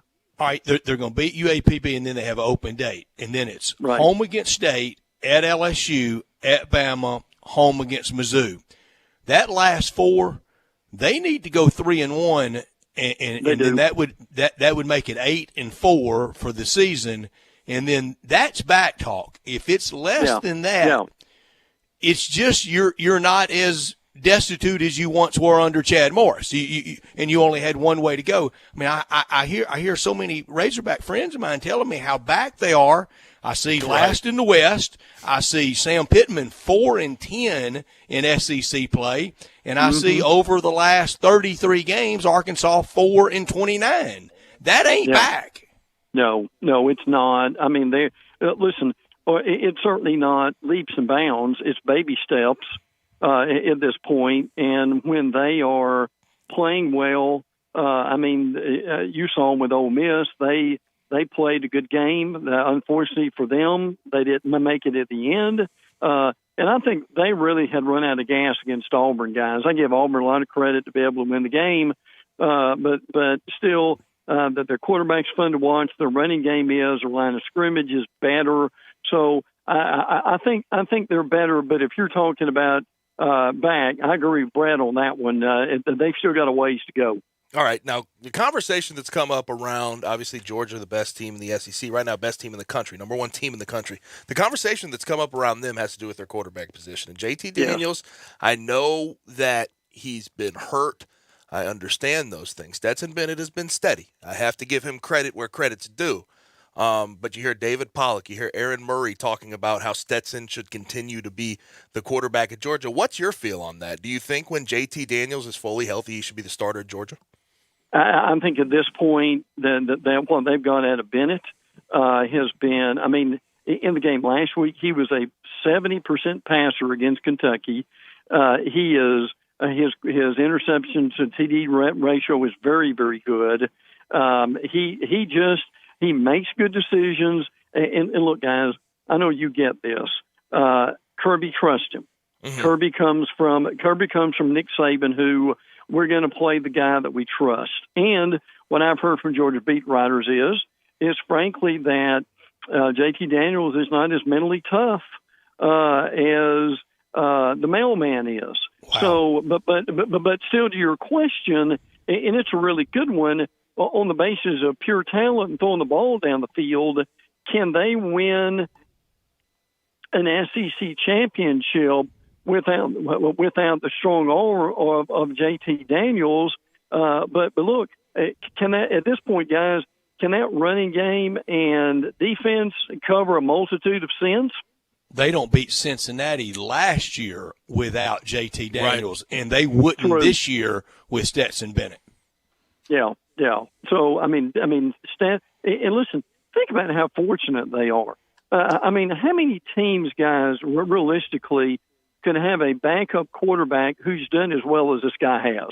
Probably not a lot of them. So, he at this point, or up to this point, in some ways, has saved their season just because we hate the word game manager, but it's true. True. And there have been games where he's been more than that. Right, and their defense is so dang good. Their defense is just It unbelievable. really is. And it reminds me of those Bama teams that won national championships with Greg McElroy and everything. Jake Coker was one of them. So it really is similar to that, but I do think he even has less talent than those guys. Now, before we get you out of here, Brent, LSU has finally made the call, has said that Edo will not be a part of the program after this year. Who are the names that you look at closely? Is it Joe Brady? Is it Dave Aranda? James Franklin? Who is the guy that you look at that would have the most success at LSU? Mel Tucker has been mentioned. I mean, I don't think you can, because he loves to flirt, and we know who the AD is, and they're best friends. Mm-hmm. Jimbo is going to be mentioned in here too until the end. Mm-hmm. But I tell you, guys, if Dave Aranda, and I'm a Dave Aranda fan, if Dave Aranda had a little bit more experience, that would not be a bad. Done a heck of a job at Baylor. Oh yeah, absolutely. Now Woodward wants to make a splash higher, and so in his mind, what does that mean? It ain't hiring a defensive guy. True. No, but and Brett understands as well. How much is Lane going to be mentioned in this situation too? Quite a bit, and deservingly so. And his name's going to be out there for a lot of jobs. And the more he wins, the more it's going to happen. And sure. Fine by me. And I think Ole Miss they have and will do everything they can to keep him. Well, and that's what I've heard. The same thing is they won't lose him because they did not try to keep him from a financial standpoint, and absolutely good for them that they will. And he is Brent Beard, at Brent Beard on Twitter, college football analyst for First Coast News, and he joins us at 4 o'clock on Tuesdays. Appreciate it, Brent. Guys, thanks again. Apologize for all the phone woes on my end. All good. Thank you, Brent. Now, when we come back, we're going to go ahead and we're going to transition into some Grizzlies basketball. Grizzlies open up tomorrow night against the Cavs at home, and it was a quick turnaround. We get to see John Morant, Jaren Jackson with a new contract in action. The only guy we will not see tomorrow night, Dylan Brooks. We'll try to get an update on that as well when we talk to Drew Hill from the Daily Memphian. But we'll do that when we come back on Sports Time with Gabe and Stats. You have opinions? What do you hear? What do you say? We want to hear them. Call or text us on the AutoZone listener line at 360-8255. That's the AutoZone listener line at 901-360-8255. Get in the zone, AutoZone. Moving is stressful, but Black Tie Moving can take the worry out of the process. Whether you're moving across town or across country, moving your home or your office, your personal moving concierge from Black Tie Moving will work with you to design a plan that perfectly fits your budget and needs. And they're available 24/7 to answer any questions you have. Give Black Tie Moving a call at 901-316-6196 or go to blacktiemoving.com/Memphis to get your personal, no obligation quote from the moving experts at Black Tie Moving. Working at Gateway Tire is not just a job, it's a profession. They're looking for career-minded people who want to advance their career in the auto industry. With 5-day work weeks, paid vacation, insurance, 401k plans, and much more, you'll enjoy their hometown approach to customer service. Come by and make Gateway Tire and Service Center the right step for your career. At Gateway Tire, we go the distance for you. Brian Elder's Roofing Solutions. I'm Brian Elder, 867-0303. Hurricane season is upon us. Is your roof ready? Are your shingles laying down and sealed properly? Call me right now, 867-0303. They say you get what you pay for. That's why my opinion is free. Maybe you've got years of life left in your roof. If so, I'll tell you that. But if I find storm damage or a compromised roof system, I'll lay out some options for you. Don't let them tell you it needs to be replaced if it only needs a repair. Call me, 867-0303. Has your insurance company already seen it and rejected your claim? Maybe they're correct. Most of the time, they're not. They do tend to become more reasonable once I get involved, though. 867-0303. I'll measure your roof from outer space or BrianElderRoofing.com. Call 867-0303. Brian Elder's Roofing Solutions. Tired of waiting on your sportsbook? Waiting for deposits and withdrawals? No more waiting with Action 24/7. We're cutting out the middleman. Deposit or withdrawal in cash. Action 24/7 has more than 100 partners in Tennessee for cash deposits and withdrawals. Visit action247.com for a location. Cash deposits and withdrawals from your Tennessee sportsbook. Action247.com. You got action. Must be 21 or older and in Tennessee. For problem gambling support, call 800-889-9789. Ole Miss Rebel Yell is back. The Rebel Yell Hotline Radio Show is back on WHBQ Sports 56 and 98.5 FM. Every Monday night at 6, hear the latest news on your Ole Miss Rebels with Yancey Porter with 24/7 Sports, former Ole Miss defensive tackle Mike Fitzsimmons, Gordon Ford covering SEC Sports Call, and former Ole Miss baseball announcer Gary Darby. From kickoff to free throw to extra innings, your Ole Miss Sports on the Rebel Yell Hotline Show right here Monday night at 6 on Sports 56, 560 AM and 98.5 FM. Your Mid-South Sports Station. Now back to Sports Time on Sports 56. Here once again are Brett Norsworthy and Gabe Kuhn.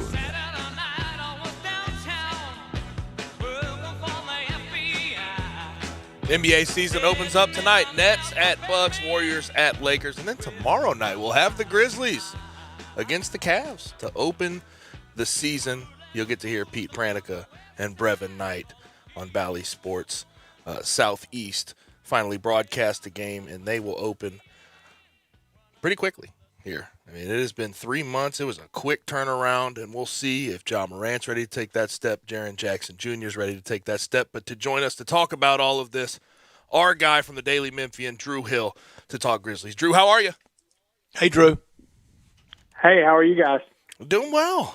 I can't complain. We're ready. Weather's nice. I'm ready for the 21st opening night in Memphis Grizzlies history. Boy, time it flies by. Yep, and then guess what? The very first Grizzlies game actually happened today. So I guess this is like the actual anniversary would be today.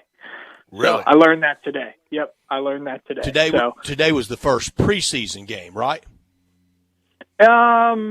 Maybe. Actually, I'm not sure if it was preseason or regular season, but all I know is that the very first Grizzlies game that was ever played, I don't know if it's preseason or regular season, was played today. Or so I've been told. Yeah, because the 2001 opener against Detroit was into November. I think today was a preseason, but tomorrow night starts the 21st year. And Drew, one of the many great things about the Grizzlies and the Grizzlies becoming a big part of the fabric of the sports scene around here is all the talk of them leaving is gone. It's over. I swear that first few years, and even into the last 8 or 9 years, there was way too much conversation about that. And I think it was because we had been so jilted by the alphabet soup led by the fool's gold chasing the NFL around. But we got a team, and it's here to stay. Yeah, it's fun. It's fun to have the Grizzlies. It's fun to have professional basketball in town. Obviously, the lease situation with the arena was a big topic of discussion last year. That was something that's supposed to be sorted out. We haven't gotten any sort of news on that yet. But in terms of keeping the Grizzlies around even longer, that will be certainly a part of it. But, yeah, it's great. Obviously great to have the Grizzlies. Mm-hmm. I came here as the Tigers beat writer. But I didn't really grow up having a passion for the Memphis Tigers because I didn't grow up in Memphis.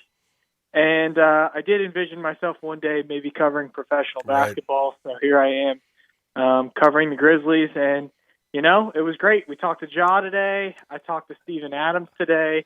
I'm very excited about my Steven Adams story that should be coming out probably at some point tonight. It's hilarious. So I don't often highly recommend. This one is really funny. Like this is one that every Grizzlies fan will like. He let me give him a crash course on Memphis. So let me ask you guys a question. Okay. I got a question for you. If you were giving somebody a crash course on Memphis, now keep this recent and keep this relevant to Steven Adams, what are the things that you would bring up? And then I can tell you if I brought them up to Steven Adams. What's the first thing that comes to mind? Barbecue. Steven Adams should know. Barbecue. National Civil Rights Museum. Yeah, civil rights. And I barbecue. did not ask about that. I should have asked about the Civil Rights Museum. That's good. That's a good Graceland. one. Graceland, I asked about Elvis. He had very funny answers about Oh Elvis. gosh. Sun Studio. Now I'm definitely excited.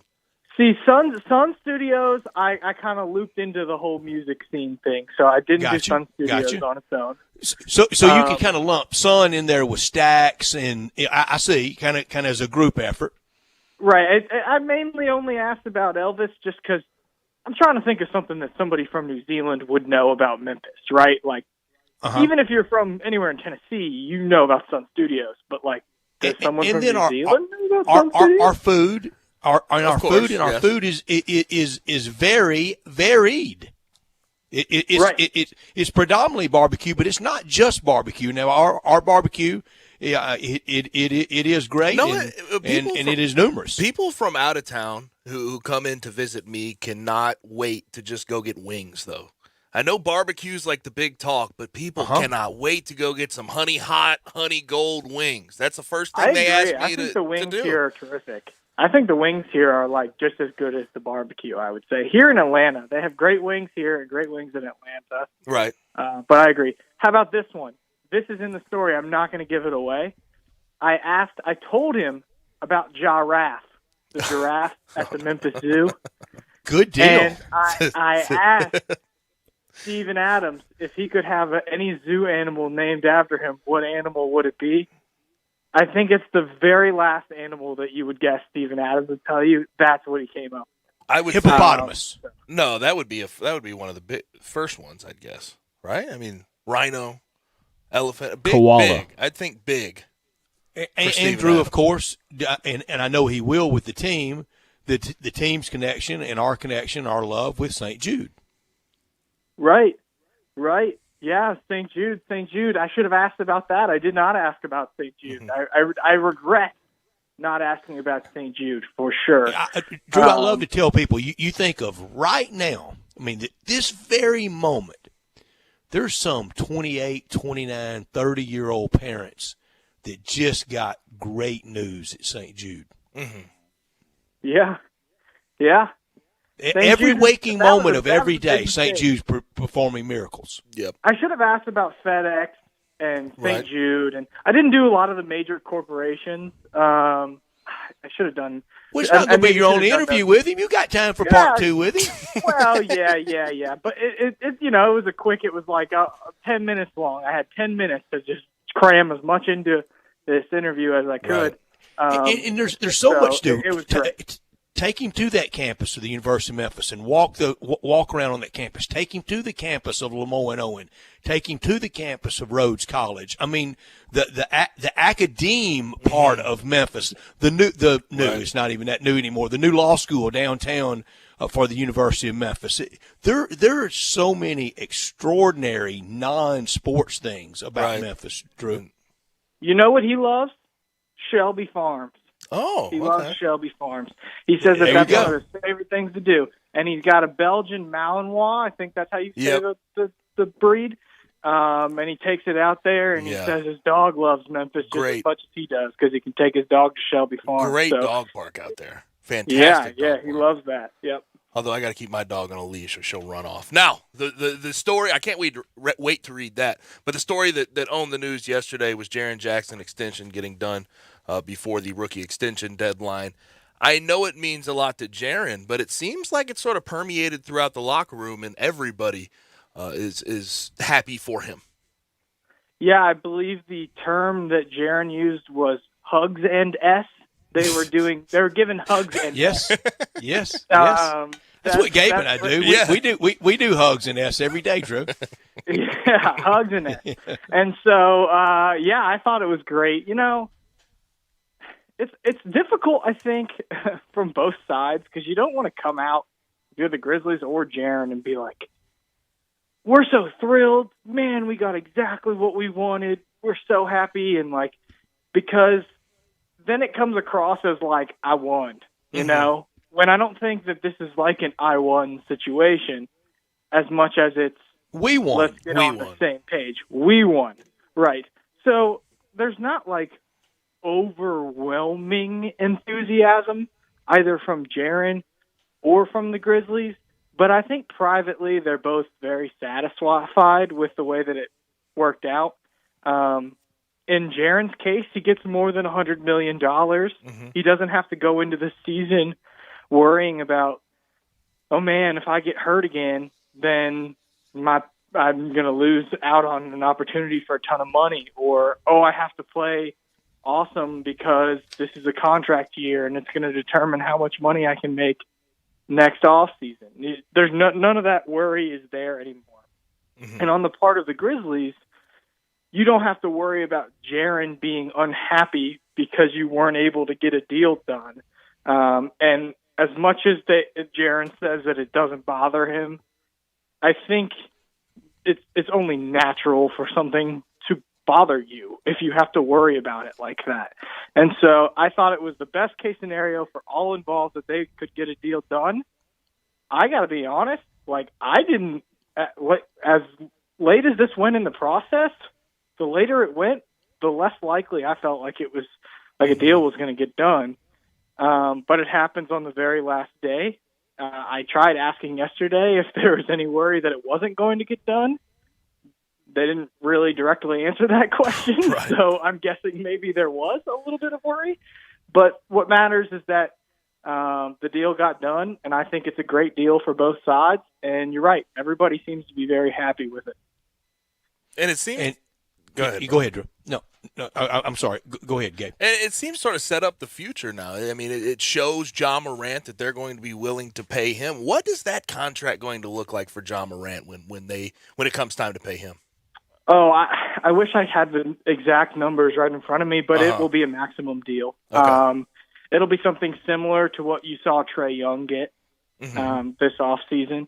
And so I don't know the exact number of millions on that. I would not want to say wrong. Right. But yes, I mean, there's little doubt at all that Ja will be the next player to end up getting a maximum deal. And I think that will absolutely happen next summer, so long as there's not any sort of catastrophic injury or something like that. So that's great. And really, this has been all around a very productive 2 years for the Memphis Grizzlies, and it's going to be a productive 3 years. For a franchise like this that isn't going to bring in big-name free agents, they're just not. I know people hate it when you say that. It's just, look at history. It just shows that, big-name free agents really aren't coming to Memphis. You have to take care of your guys. And when you have good players on your team, you have to keep them. And so far, the Grizzlies have gotten an extension done with Dillon Brooks in February of 2020, which was, I think, 3 years, $35 million. Extremely reasonable for Dillon Brooks.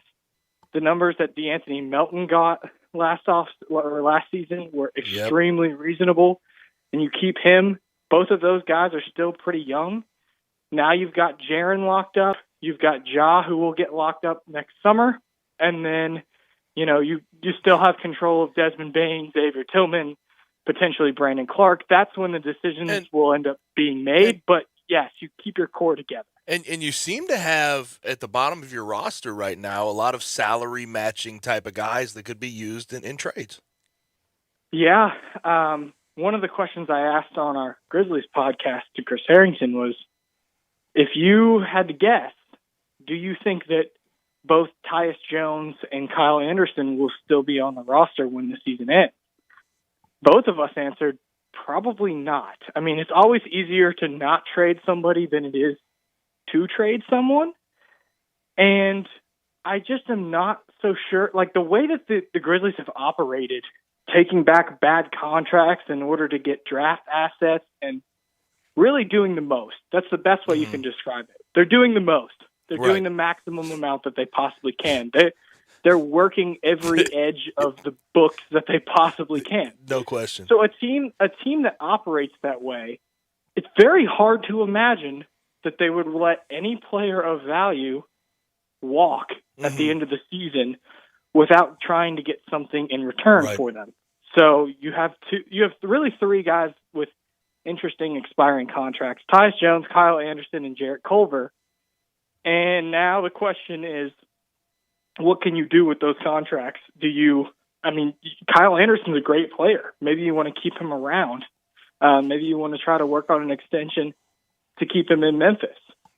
Tyus Jones, I have questions about just because I don't feel like there's a tremendous amount of value at the backup point guard position, I guess, within the organization. Like, I just think that backup point guards are cheap on the market, and so you could end up getting somebody else. And so I'm not like, I would be surprised if they brought Tyus Jones back, especially at a number that's similar to what he's making now. Right. So do you find a way to move him?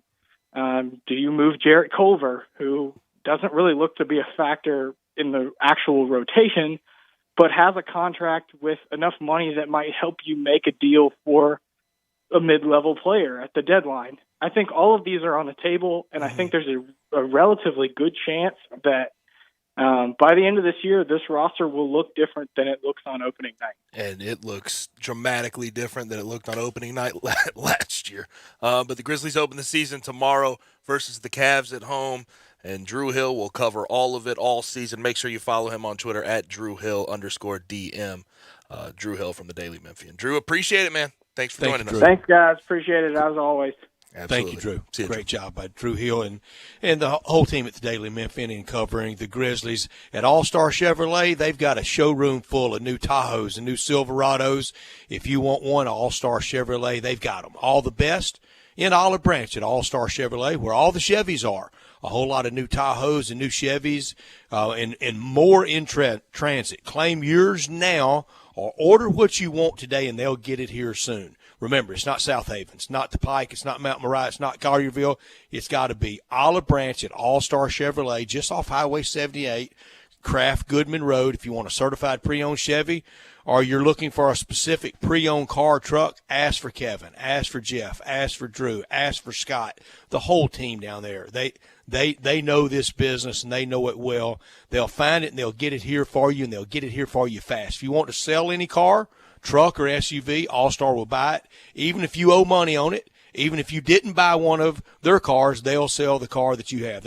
They always like to say, bring your title, you'll get a check today. Come on, find new roads to All-Star Chevrolet in Olive Branch, or see them online at allstarautogroup.com.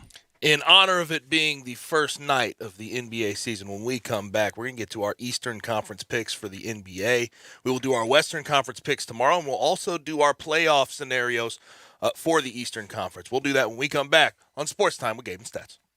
Happy Hour has a new time. Join Johnny Radio for Sports 56 Happy Hour now from 11 to 1 every weekday on Sports 56 and 98.5 FM. At Jason's Deli, when you're dining in or picking up curbside, you can expect wholesome food and no surprises, just delicious sandwiches, crisp salads, and quick quality meals made with the freshest ingredients and no artificial trans fats, MSG, high fructose corn syrup, or artificial colors and dyes. Around here, a lot of thought goes into what we put into our food and what we take out of it, because you're not just taking a bite, you're getting a taste of who we are. New items are constantly being created to expand our menu for all tastes and special diets with vegan and gluten-free options available. Convenience and on-time delivery you can count on. It's just a click away at jasonsdeli.com, so whether you need to feed 5 people or 5,000, the team at Jason's Deli, they have the credentials and the commitment to keep you satisfied. Freshness is nearby at Jason's Deli, with locations at Ridgeway in the Park Place Center, Poplar and Highland, Germantown Road in Cordova, and on Goodman Road in Olive Branch. Jason's Deli. It's wholesome food and no surprises. I got him on the line, Jeff Allen, the king of Happy at Gossett Kia South Mount Moriah. Hey folks, need a new ride that gets 41 MPG? 2021 Kia Forte, $249 a month. 2021 Kia Rio S hatchback, 41 MPG, only $258 a month. Plus a 2022 turbocharged Kia Soul, ready for that road trip at $267 a month. Plus, you'll always get Kia's 10-year, 100,000-mile powertrain limited warranty program. Remember, Forte $249, Rio $258, Soul $267. And don't sell your trade till you check with us. So whether you live in Horn Lake, South Haven, Olive Branch, or Memphis, you'll be happy at Gossett Kia on Mount Moriah, 2680 Mount Moriah, or KiaMountMoriah.com. All 72 months at 2.9%, $29.99 down payment. Forte, ME 409,215, MSRP 19,335. Rio, ME 427,894, MSRP 19,755. Sold in 7808,276, MSRP 20,615. Includes all rebates and incentives. PF 695. Must finance through Kia on low APR. Excludes tax, title, and license with approved credit. See dealer for complete details. Offer valid through 10/31/21. Dealer stock only. At Napa, buy a 5-quart jug of Mobil 1 motor oil and save $10 on a pair of wiper blades. It's the perfect autumn deal. Mobil 1 for colder weather, new wipers for the rain, and an extra $10 to buy Halloween candy you'll most likely eat yourself. We're not judging. Quality parts, helpful people. That's Napa know-how. At participating locations does not include taxes and fees. Advertised sale price not available in some states. Ends 10/31/21. The original hot dog factory and Spice Wing, located at 4265 Hex Cross Road near 385. The menu offers a variety of all beef hot dogs with over 20 choices. Try some of the best-selling favorites like the bacon wrap Memphis dog and even sausages like street Polish, Italian, or Jamaican jerk chicken. Open 7 days a week, Monday through Saturday, 11 till 10, and Sunday, 11 to 8. Catering and event hosting is available. Have your next meeting or family gathering at the original hot dog factory. Now hiring team members. Apply in person. The original hot dog factory and Spice Wing. Now, back to Sports Time on Sports 56. Here once again are Brett Norsworthy and Gabe Kuhn.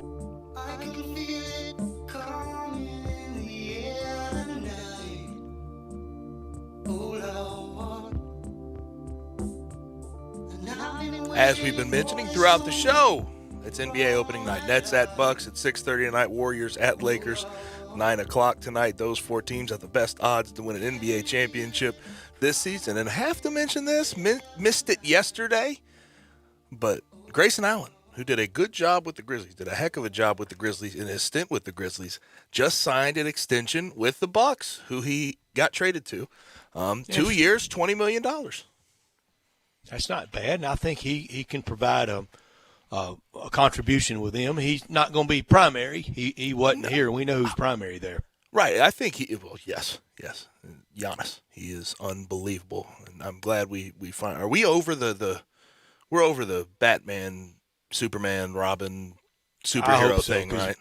Because nobody disliked all that more than you or me. I just couldn't stand it. And there was doubling down on bad takes over the Giannis situation. And there, I understood. He is a guy who struggles sometimes in late game situations because he's not that much of a shooter. But in the preseason, I'm not going to lie, he had some moments this preseason where he looked good. But it's time for our Eastern Conference picks. We're going to label 1 through 15, and we'll go all the way up to the Eastern Conference Finals. Who wants to go ahead and start? Brett, you want to start? I'll start first. Which way you want to go, north to south or south to north? Let's go north to south. North to south. Let's go north to south. All right, I'm going to start number 1 with Brooklyn. I don't think that'd be a surprise to many. 2, Milwaukee. They're playing tonight. I think they sort it out tonight. They sort it out come next June in the Eastern Conference Finals. Miami, the 3. Boy, it's tough from 4 to 8. Yes, I'm gonna have Boston as my 4, Atlanta 5, Philly 6, and that was before all the stuff today. Right. And they had a lot of stuff today. 7, Knickerbockers, 8, Chicago. And remember, we're going to do the playoffs, the 7 versus the 8 again this year, just like we did last year. So 7, New York, 8, Chicago, 9, Indiana, 10, Washington, and on the outside looking in, 11, Charlotte, 12, Toronto, 13, Orlando, 14, Cleveland, 15, Detroit. Ooh. And Detroit, right this second, from what I understand, having some issues with injuries in regards to Cade Cunningham, their number 1 overall pick, has an ankle injury. So I believe he's been cleared for game 1, but we will see what happens. For me, I'll start from 1, go all the way down. 1, I go Bucks. I think they have a good year this year. I think they can handle themselves, especially with the Nets without Kyrie. But Nets, number 2. 3, and this is a little off the path, but I think they have a bounce-back year. They do have young players that I think can score at a high level. I go Celtics at 3. Go very high for the Celtics. 4, I go 76ers. 5, I go Heat. 6, I go Knicks, although the Knicks for me were very hard to place. I think this year they have a step back as normally teams under Tom Thibodeau do in year 2. 7, I go Bulls. 8, I go Hawks. think they take a little bit of a step back. 9 Pacers, 10 Hornets, 11 Raptors, 12 Wizards, 13 Cavs, 14 Pistons, 15 at the very bottom. I go Magic. Magic, 15. Yep. Now, tell me again, where'd you have Toronto? I had Toronto at 11. Toronto at 11, so I had them 12. All right, Bryant. So I start off number 1, Milwaukee, then Chicago, Brooklyn, Philly at 4. Whoa. You can't just throw Chicago in there as a 2 and roll through that like that. Yeah. Made some good Brett, additions. Zach LaVine into superstardom? He is. You know what? They made some really good additions. You know what, Brett? He spoiled it for me before the segment. I was ready for it, unfortunately. Well, y'all can't catch me by surprise like that. Hey, got to come to studio, and he'll let you in on all the secrets. I got you. So 3 Brooklyn, 4 Philly, 5 the Knicks, 6 Atlanta, 7 Miami, 8 Toronto, 9 Charlotte. I love Bulls at 2. 10 awesome. Detroit, 11 Boston, 12 Indiana, 13 Washington, 14 Cleveland, and 15 Orlando. We caught what you did there. We caught what you did there with Charlotte and Detroit, both bowl picks. Yeah. I am dumbfounded. Bulls number 2. Bulls number 2. Gotta love it.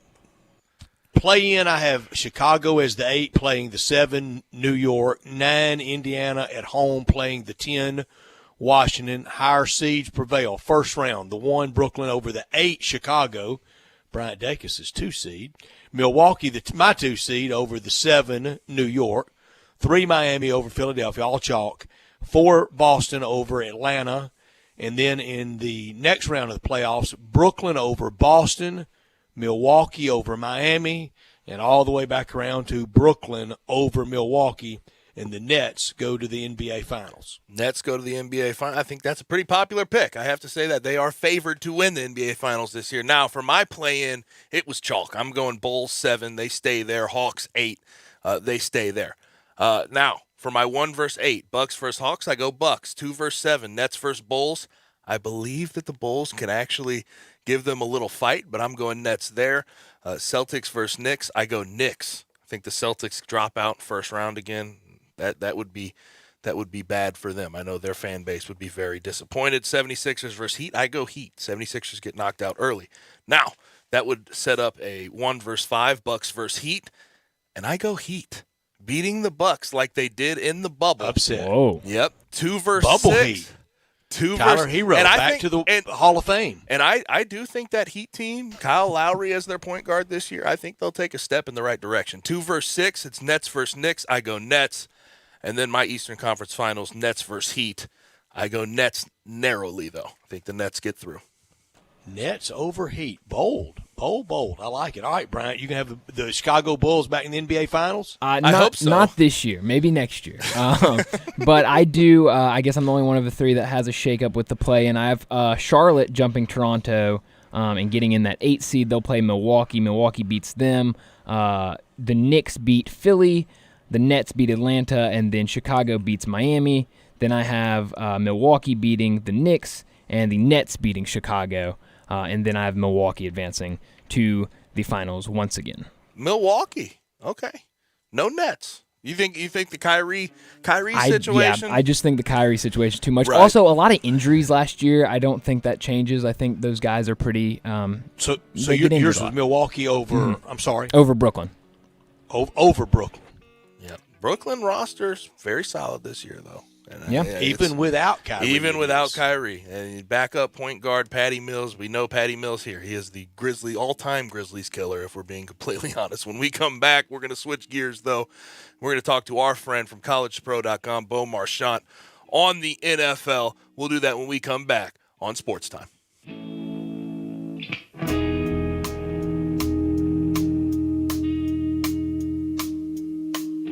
The Relax at Home sale's going on now at Family Leisure. Enjoy a game of pool. How about shuffleboard with friends and family? Relieving aching muscles with full body massage chairs. They're the coolest. Chill out and watch a movie. Or the big game in style with the new theater seating. Also on sale, we got spas and saunas and patio furniture. It's the Family Leisure Relax at Home sale. Going on now, I-40 and Wynn Road, Family Leisure. For family and fun, come together.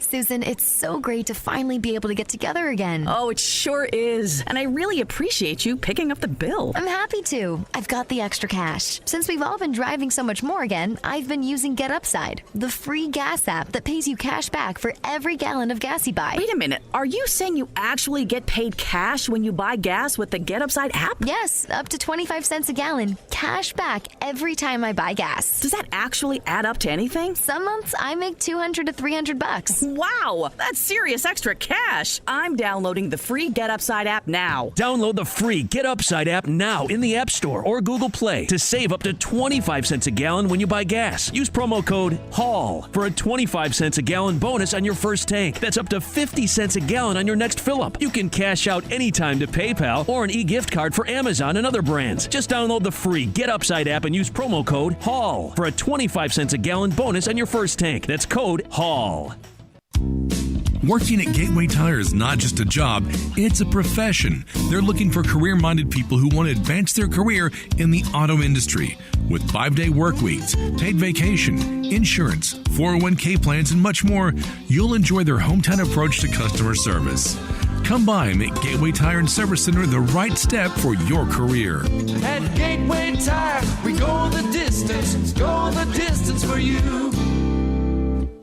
The deals keep getting stronger than ever at the Ram Power Days and Jeep Adventure Days at Gossett Chrysler Jeep Dodge Ram Fiat on the Pike. Want a Cherokee Classic with a modern twist? Get it with 2021 Jeep Cherokee Latitude 4-wheel drive, $409 a month. How about 2021 Chrysler 300 Touring, $426 a month? Take on off-road trails, city streets, and everything in between in a 2021 Jeep Grand Cherokee L Limited, $489 a month. And the workhorse 2021 Ram 1500 Quad Cab Tradesman, $497 a month. Plus top dollar for your trade at Gossett Chrysler Jeep Dodge Ram Fiat. So drive past the rest and come to the best, or shop online, GossettMotorCars.net. If you want it, we got it at Gossett Motorcars. Cherokee 300 Ram, all 75 months at 3.99 APR, 3,500 down. Cherokee MD 220971, MSRP 30,580. 300 MH 64614, MSRP 34,945. L M 114994, MSRP 50,320. 48 month lease. 1500 MS 578 8563, MSRP 40,030. Includes all rebates and incentives. PF 695. Excludes tax, title, and license with approved credit. See dealer for complete details. Offer valid through the end of the month. Dealer stock only. I'm with Pat Donahue from the Rendezvous Shipping Kitchen. Pat, how are things downtown at the Shipping Kitchen? Thanks, Brett. Wow, what a year it's been. 2020 threw a lot of changes at us. One of them was our great Memphis customers figured out how to ship our ribs all over the country. Pat, we know you ship your ribs and shoulder all over the country. What are some of the other popular packages? One of our most popular packages that's come out in the last year or two has been the barbecue nacho box. Well, our nacho box is an all Memphis box. It includes our pork shoulder. It includes our friends at Poncho's cheese dip. Also includes Brim's chips, Felicia Suzanne's peppers, a bottle of our barbecue sauce, a bottle of our famous seasoning, some reheating tips, wet naps, cook hats, and you can even throw in a box of Dinstall's Cashew Crunch for the sweet tooth. And Pat, this ships overnight just like the rest. Brett, it sure does. Where do we order this great food? You can get these boxes by visiting our website. Go to www.hogsfly.com. In the Alley in Mr. Charlie Virgos' Rendezvous, a family-owned restaurant in downtown Memphis since 1948. Need to sell your home? You're in luck because I buy houses. All you have to do is call Bill at 901-406-1101. That's 901-406-1101. Grab that pin, 901-406-1101, or just save it in your phone. Bill at I Buy Houses. I Buy Houses buys houses in any area, in any condition, at any time. As simple as that. I Buy Houses is guaranteed to close in 5 days. So if you need your cash fast, just call Bill at I Buy Houses, 901-406-1101. Has your house been on the market? Were you just tired of renters?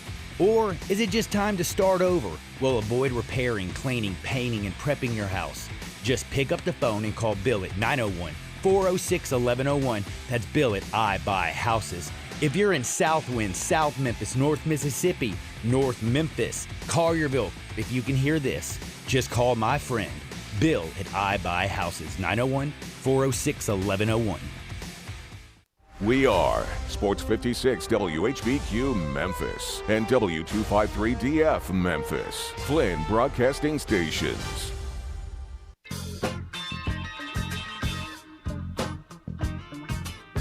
Now, back to Sports Time on Sports 56. This hour is brought to you by DeSoto Auto Sales. Here once again are Brett Norsworthy and Gabe Kuhn.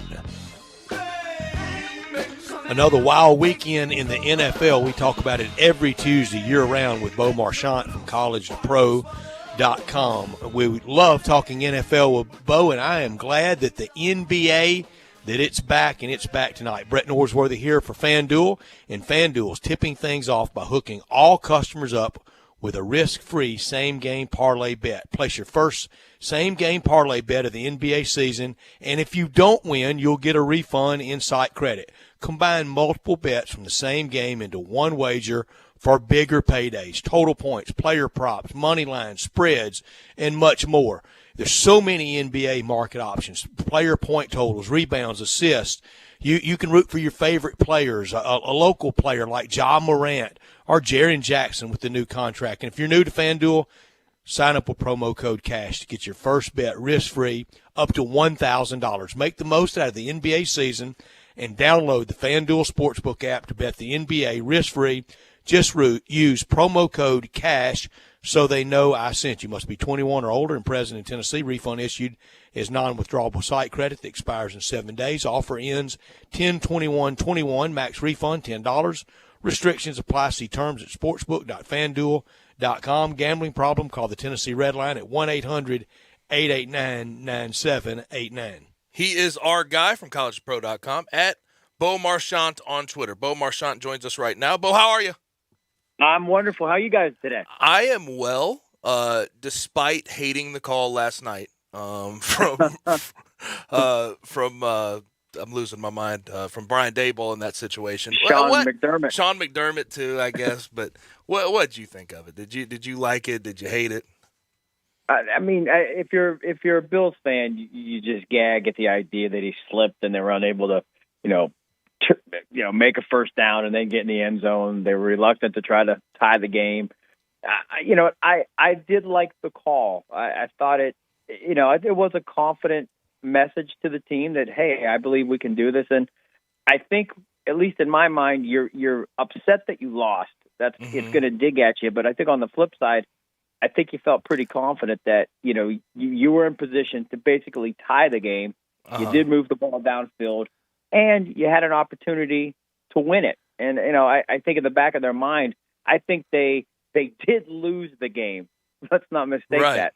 But I really believe I feel like they won the game, but it got away. And I think the Titans were fortunate that, Simmons made a great pay and Allen slipped. Do you think in a situation like that, though, it's better to maybe run regular offense instead of trying to sneak it and just get the first down? Because, I saw a lot of people saying you're trying to win the game. It seemed like they were just trying to extend the game and give themselves a chance to win it with extra downs.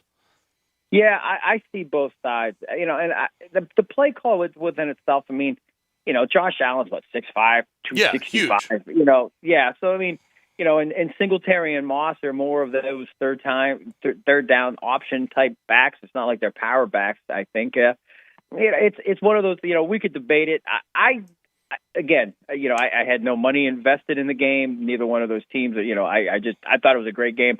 I just gagged for the Bills that, they came up short. You're trying to win. And even the call or even the play where Allen jumped for the first down, the play previous, I thought that was pretty darn close, to a first down marker as well. But gutsy call, and I just think that sends a message to the NFL that, the Bills are going to come after it. And you're not going to be able just to say, hey, we got them down to the 3. They're going to kick a field goal. No, they're going to go for it. And, that could change. And we saw, McCarthy do it, 4th and 1, their first drive against New England, So coaches are not afraid. It's a different game. That we know today that coaches, 4th and 1, 4th and 8, 4th down inside your own territory. Coaches are saying, hey, you know what, we'll go for it and we'll deal with the consequences later.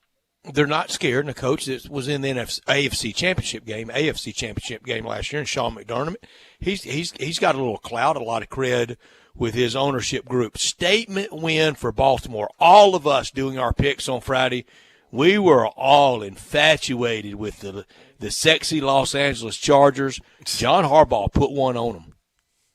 Yeah, they're 5-1. I believe the best record in the AFC. Had several 5-1 teams in the NFC, and then the Cardinals obviously at 6-0. But yeah, that was a big statement win. And the Chargers have been playing so well, and they've had wins against great teams, and they've shut down some pretty good offenses. I think we talk about it a lot, that that's where the consistency of being one of the top teams starts to kind of fall into play. Do you have the mindset to go on the road and travel and play a good team and be competitive? I mean, they were never even in the game. I mean, it was lopsided from the get-go. So you couldn't say, well, they can hang their heads high. They fought well. No, I mean, it was just an embarrassment. If you're a Chargers fan, if you didn't see the record and that was the opener, you're like, oh, here we go. Brandon Staley's going to be one and done. We'll be looking for a new coach. But, long season. And, I think if you ask Chargers fans, are they disappointed with the loss? They are. Against a really talented team, but they're 4-2. And that's a pretty big improvement from where they were last year. And the Ravens on the other side, I mean, the AFC North is kind of all over the place except for with the Ravens. The Ravens are very steady. They've been winning ball games. But the Steelers finally get back to even. They're at 3-3. The team that I think coming into the season, though, a lot of people were looking at to win the division, picking them to win the division, the Browns. They got absolutely handled by the Cardinals, and they have some injury issues right now. Baker Mayfield, we don't know what's going on with his shoulder exactly. I think they're going to have some answers today. Kareem Hunt's going to be out. Nick Chubb has been ruled out for Thursday night against the Broncos. What do you make of the Browns at this point in the season? Offensively, and you mentioned all the injuries, they also have their left-right tackles. Those guys are out. That's a lot for any team to take on and be, and try to stay above 500 and play competitive teams. I mean, they've really had a hard schedule coming out of the gate. They played the Chiefs tough. They've played the Chargers. I mean, they've had a tough schedule. And 3-3, it is what it is in a sense. But everybody has injuries. But I think those are pretty significant, especially moving forward. I think Dearness Johnson, he'll get his first start tomorrow night, or 2 nights from now. Yeah, and absent of Kareem Hunt and Nick Chubb, I mean, those guys are so potent. It's what they do. The whole offense, revolves around that power run game, and it just opens up everything and allows Baker, to do what he does. You got to question, how healthy is Baker Mayfield, which we all know he's not healthy, and then you got those 2-star running backs. It's a lot to take on. I still think they're a good football team. Absent of the injuries, I think my biggest concern would just be, I think the defense has been a big disappointment. And they've been I know they've played some good offenses, but nonetheless, you got to shut those teams down, or at least somewhat keep them. Like the second DeAndre Hopkins touchdown, we know it was a blown coverage, but I mean, I don't know if DeAndre Hopkins will ever have a catch that easy. And then on his previous touchdown run, he caught the ball at the 5, and then he looked like the reincarnation of Earl Campbell for the next 5 yards until he got into the end zone. So I thought that was the offense is banged up, but the defense, that if I'm pointing fingers, Baker Mayfield always gets the brunt of everything that goes on in Cleveland. No matter what happens, it's always Baker's fault. He asked for a lot of it. Yeah, but he's done everything he's had to do, and they give him a lot of grief, and he gets a lot of grief. Nationally as well. But I mean, that line with Garrett and Jadeveon Clowney and these guys, they got to start pointing the fingers at that defense, and they got to point the fingers at themselves. And I'm sure they are. Say, you know what, if we're going to get this thing on track, get a win against the Broncos, it starts with this defense, because the offense is going to be a different team, I believe, when we see it come on the field Thursday night in Cleveland. Bo, we do a deal on Mondays after the long college and pro football weekends where we have, and we want it to be, and we want our listeners to weigh in with extreme overreaction. It's supposed to sound nuts, okay? So yesterday, here was mine. Cowboys are winning the Super Bowl. I can't argue it. I don't want to jinx them. I told you this is the it was first supposed time to be nuts. Yeah, I think, but they're there. You look at the NFC. I think there's a lot of. They're where though? Really, where are they? I mean, are they really going to go to Lambeau and beat Green Bay? Are they really going to RJS and beating TB12? Boy, that was a lot of initials there. I'm sorry, we're not playing Scrabble.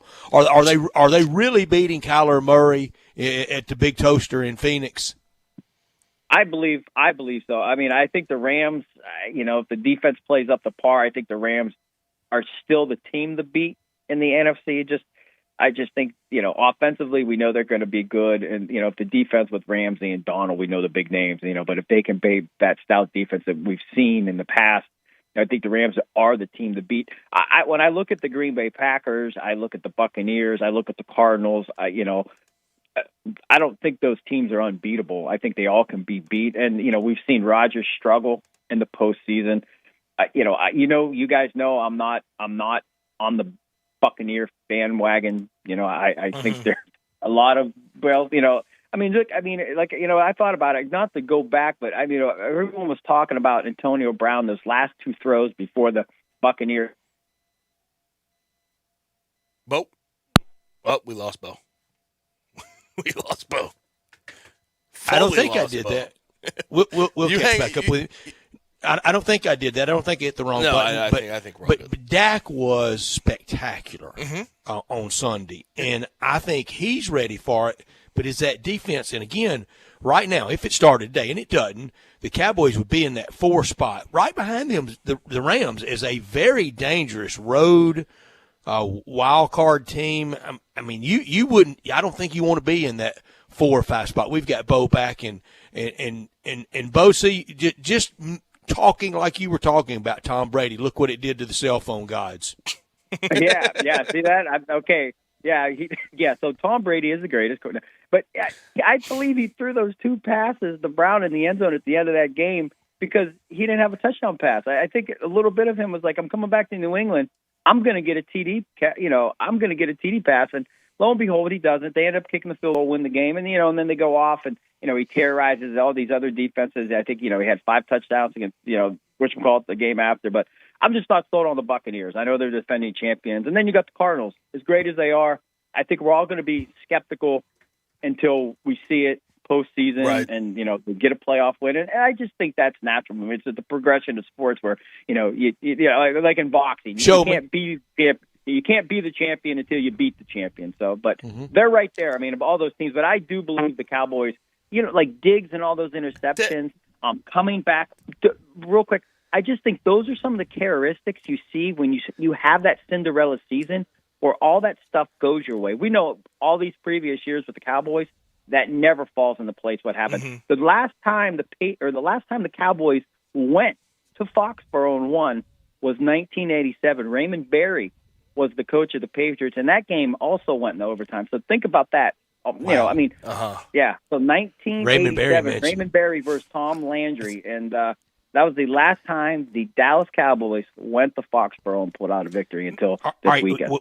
We're on Show Me Alert for the Cardinals. I'm sorry, guys. I'm on Show Me Alert come playoff time for the Cowboys. Yeah, it's totally fair. Jimmy Johnson and Troy Aikman ain't walking through that door. No, they're not. But I do believe that they are playing with a different. There just seems to be a real pulse. I thought we'd see that pulse last year with Dak and Zeke, and where everyone was excited, but. CeeDee Lamb, we saw what he can do. Huge game against the Patriots. That offense is as good as anything. Yeah. And Dan Quinn has done a good job. He's kind of reinvented himself, if you will, and has done a lot with that defense.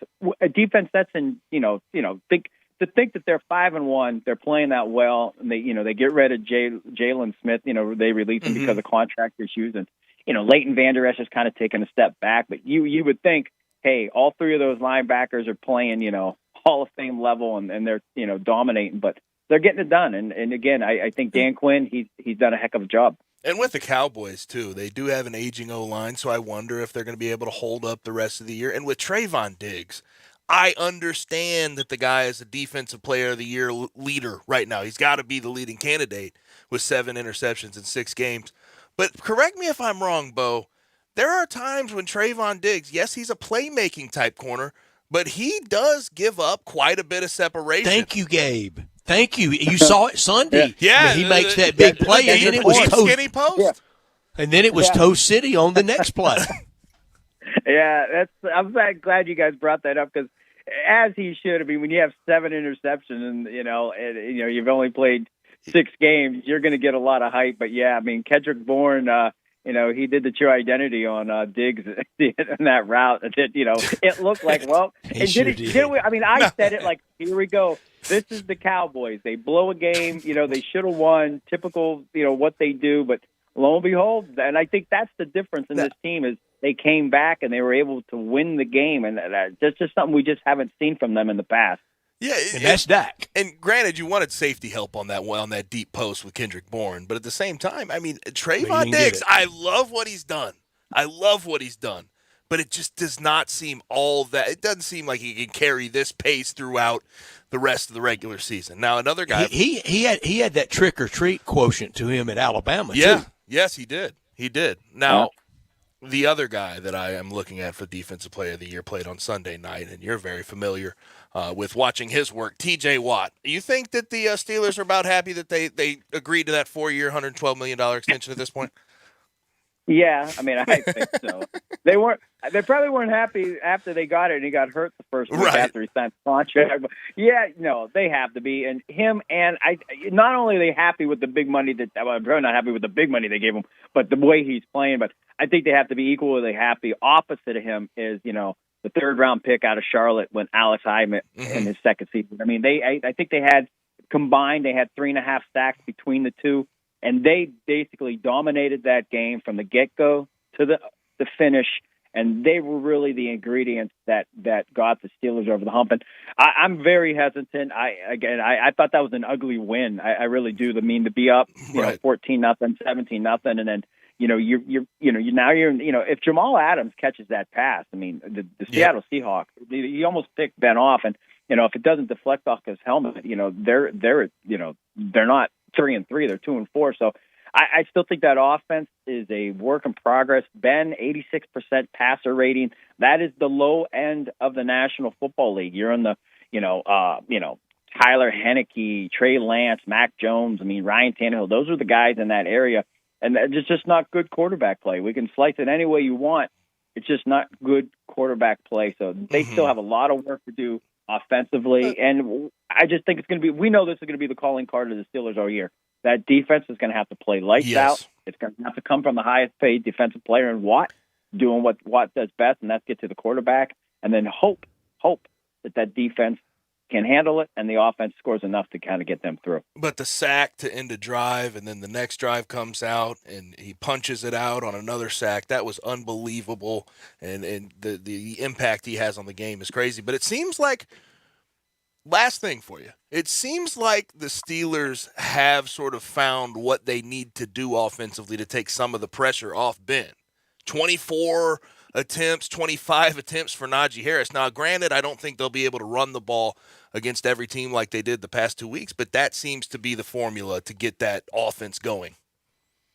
It is. I mean, that's why they took them. In the first round, they knew that they had the identity of that team is to run the football. And, I think the week before he had his first 100-yard game. I mean, we all see him doing his wonderful magic in Alabama, and I can tell you firsthand from seeing him and doing the interviews. I mean, this kid is just top of the charts, just high character, brilliant, and he's done some special things. That line has to gel. The line has to get better. Once the line really gets going, Najee Harris is going to be a running back that you're talking about with the Derrick Henrys and the Christian McCaffreys, because we know they're going to do what they did with Bell in terms of feeding him the ball out of the backfield via the pass. But he's a talented kid. The biggest knock on Najee Harris? Slow down, young fella. You play too hard. You save some of this. Save some of this. Yeah. You're gonna need it on the back end. Bo, we're close to our time being up, but I think we all, it was big news last week, and we covered it, we handled it, we talked about it with John Gruden. He's out. Rich Bisaccia. I didn't know him well. I'm not trying to act like I did when he was at Ole Miss late 90s, but a lot of people down there, and we were talking about him Friday night out, and to some other longtime Ole Miss people that remember him and knew him well. What a showing for him against this storm that the Raiders seem to constantly have, for him to get that win. Yeah, it's a big win, and again, and that's a big win against a rival. That's an in division game. Exactly. The way that you kind of feel bad because the Bears game. The Bears are the Bears. We don't know how good they are. They're an odd team to figure out, but to come back and get that victory through all the turmoil, kudos to the team. And I'm so glad the team responded in that fashion, not only to him but to themselves. That they weren't going to let this fester into something that ruin the team. I think they got rid of what the problem was that cost it. Yeah, it was a statement game, and they were playing well prior to that. Then we know what happened. So, hey, best of luck to the Raiders, and maybe they'll find some balance. Again, I didn't think Gruden was doing that great of a job, anyways, and at the end of the day, it might be the best. I mean, I think since he came back, I think like a 390. I think his brother Jay Gruden has a better winning percentage over his brother John since the Super Bowl in 2002. So that's really not saying much in terms of being a great head coach. I mean, not a lot of winning after 2002. Just put it that way. Yeah, and I hate to be morbid, but Urban Meyer snapping the 20-game winning streak, getting all of the attention pointed away from him and on to John Gruden in the NFL. It was a great week for Urban Meyer. Urban was sitting pretty this week. He really did. If you guys want to have some fun, listen to his press conference afterwards. We talked. He said that it was like winning a college national championship. Come on, Urban. Yeah, I think he wants out. He's just trying to get fired. I do too. He's saying he says some very suspect things. I'll say that much. I thought the video was trying to get fired. Bo, we appreciate you so much. Enjoy the week, and take care of yourself. Okay. Appreciate it, Yes, Bo. sir. Stay safe, gentlemen. Yeah, you got it. This hour of our show brought to you every day by the title sponsor of this hour, and that's our friends at DeSoto Auto Sales on Goodman Road. Very proud to serve DeSoto County and the surrounding area. They're at 5704 Goodman Road. Online at DeSotoAutosales.com. All the cars test-driven. And they have a lot of cars, all checked out bumper to bumper. Unlimited inventory, even in these tough times to find cars. Every make, every model. If it's not on the lot, they'll go out and find that special car just for you. No shortcuts at DeSoto Auto Sales, where you will be treated like family by kind, courteous employees, laid-back atmosphere. They care about your time. They want you to enjoy the ultimate car experience. You walk in within 45 minutes, test drive a car or two, get credit approved, paperwork completed, and you're out of there. And they keep it that simple for a reason. They know we live in a world today that time really matters, and they want you to get in and get out with the right car just for you, and they'll do that for you. DeSoto Auto Sales on Goodman Road, 662-890-7184. Come on down to DeSoto County for that town and country experience at DeSoto Auto Sales. And when we come back, we talk what's trending, and I'll tell you exactly what's trending, and that's Ben Simmons and the 76ers. And there's a lot to talk about, a lot to break down. Joel Embiid spoke to the media today. Doc Rivers spoke to the media today. We'll talk about that when we come back on Sports 56 98.5. We are Sports 56 WHBQ. Listen to us daily on 560 AM and 98.5 FM, as well as around the world at sports56whbq.com or on the Sports 56 app. I'm Gary York. I'm the service director at Lexus of Memphis. Our service department wants to be more than just a place where you get your oil changed. We do glass repair, windshield replacement, recalibration of your camera and sonar systems, even wheel repair, tire replacement, all the things you would expect from a luxury automotive dealer. Please check out our website. You can schedule your appointment, check out our specials, hours of operation, or if you'd like to do it in person, please reach out to one of our associates at 901-271-5199. Susan, it's so great to finally be able to get together again. Oh, it sure is. And I really appreciate you picking up the bill. I'm happy to. I've got the extra cash. Since we've all been driving so much more again, I've been using Get Upside, the free gas app that pays you cash back for every gallon of gas you buy. Wait a minute. Are you saying you actually get paid cash when you buy gas with the Get Upside app? Yes, up to 25 cents a gallon. Cash back every time I buy gas. Does that actually add up to anything? Some months I make $200 to $300. Wow, that's serious extra cash. I'm downloading the free Get Upside app now. Download the free Get Upside app now in the App Store or Google Play to save up to 25 cents a gallon when you buy gas. Use promo code BOOST for a 25 cents a gallon bonus on your first tank. That's up to 50 cents a gallon on your next fill-up. You can cash out anytime to PayPal or an e-gift card for Amazon and other brands. Just download the free Get Upside app and use promo code BOOST for a 25 cents a gallon bonus on your first tank. That's code BOOST. Bellyacre's motto is City-Fied Farm Fresh. The goal is simple: provide a fun, unique farm-to-table experience for the whole family. 2 great locations, Regalia at 6130 Poplar and in Overton Square at 2102 Trimble Place. Overton Square hours Sunday through Thursday 11A to 9P, Friday and Saturday 11A to 10P. Regalia Sunday through Thursday 10:30 a.m. to 9 p.m. and Friday and Saturday 10:30 a.m. to 11 p.m. Signature burgers are made from 100% grass-fed beef. Sandwiches, salads, and the best milkshakes anywhere. The burgers, so good, like the Daria or the Double Daria, and the melt in your mouth. And you have to try the Voodoo Moo Moo. It is the quality brand the Bellyacres team has developed using grass-fed beef with creative homemade toppings in a fun farm setting right here in the city. The goal at Bellyacres, to become even more sustainable as they grow. In Overton Square and in Regalia, the very best quality available in Memphis, burger shakes and smiles at Bellyacres.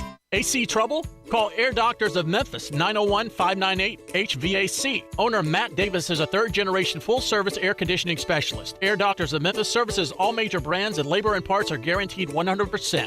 Their yearly AC checkup is only $60. Then this year, Air Doctors is the official HVAC contractor for St. Jude Dream House. Air Doctors installed the St. Jude Dream House new Train high-efficiency equipment. Get your service from the best. AirDoctorsOfMemphis.com. Call 901-598-HVAC. Nestled in the heart of East Memphis, located corner of Park and Cherry, is a beautiful residential neighborhood. I'm here at Town Village Audubon Park interviewing a new resident, Carolyn. Share with us why you chose Town Village. Well, if your parents or special friends need to make that big move, let me share with you my experience. It was tough for me to leave home, but then I discovered Town Village. I would like to highly recommend Town Village to you and your loved ones. After looking at all the amenities and meeting all the people and staff, I was hooked. From restaurant, bistro, 3 meals per day, housekeeping, transportation, security, health care, physical therapy, exercise room, and even a heated pool and spa. Come see us and make your new home at Town Village. Visit us and call Daniel at Town Village Audubon Park at 901-374-7342. There's no place like home, Town Village. Hey, hey, hey, Mid-South! It's time to get your Mitsu on at Gossett Mitsubishi, 1870 Covington Pike. Want great mileage at a great price? How about 43 MPG in your new 2021 Mitsubishi Mirage, $179 per month. Get more standard equipment than Ford Escape or Mazda CX-5 in your 2022 Eclipse Cross, $279 per month. Need My Pilot Assist? We Gossett in new 2022 Outlander at $319 a month. And get our stellar 10-year, 100,000-mile powertrain limited warranty. So hurry to Gossett Mitsubishi, 1870 Covington Pike, or shop online at memphismitsubishi.com. If you want it, we got it at Gossett Motor Cars. Mirage Eclipse, 84 months at 3.9% APR. Mirage MH010713, MSRP 17055, 3100 down. Eclipse NZ09209, MSRP 26470, 5150 down. Outlander NZ023516, MSRP 29445, 84 months at 4.9, 4500 down. Includes all rebates and incentives. PF 695 excludes tax, title, and license with approved credit. See dealer for complete details. Offer valid through 10/31/21. Dealer stock only. Now, back to Sports Time on Sports 56. This hour is brought to you by DeSoto Auto Sales. Here once again are Brett Norsworthy and Gabe Kuhn. Back in on Sports Time on Sports 56 with Gabe and Stats. Brian Dacus doing a great job producing the program. Text the AutoZone listener line 901-360-8255 and also watch us live. Message us on Facebook, YouTube, Twitch, and at sports56whbq.com. Just a little house cleaning for some NBA, some notes that we talked about earlier. I mentioned Cade Cunningham had an ankle injury, the number 1 pick overall in this year's draft. He is officially out for Game 1 against the Bulls, so not a very good start there for Cade Cunningham in Detroit. 81 more after night for Bryant Dacus' playoff-bound Pistons. He's a big part of that. I cannot Your wait. Eastern Conference Finals, it blew my mind today. I'll just you know what? You. Cade Cunningham, if he is injured for a long time, that throws a big wrench into the plan. I can't wait until tomorrow. I mean, I'm feeling Grizzlies in the 2 or 3 spot. We're going to have to have you print those out and put them right on the door behind you I'll so laminate. everyone can see them. Put them up there where Drew used to hang banners. Yeah. Oh, the banners that I pulled down not too long ago. Yeah. But they had to come down. Drew's banners. I still need to hang my banner from Golf Picks. My banner needs to go. Our banner. Oh, okay. Yeah, you're right. Boy, good Brian, one.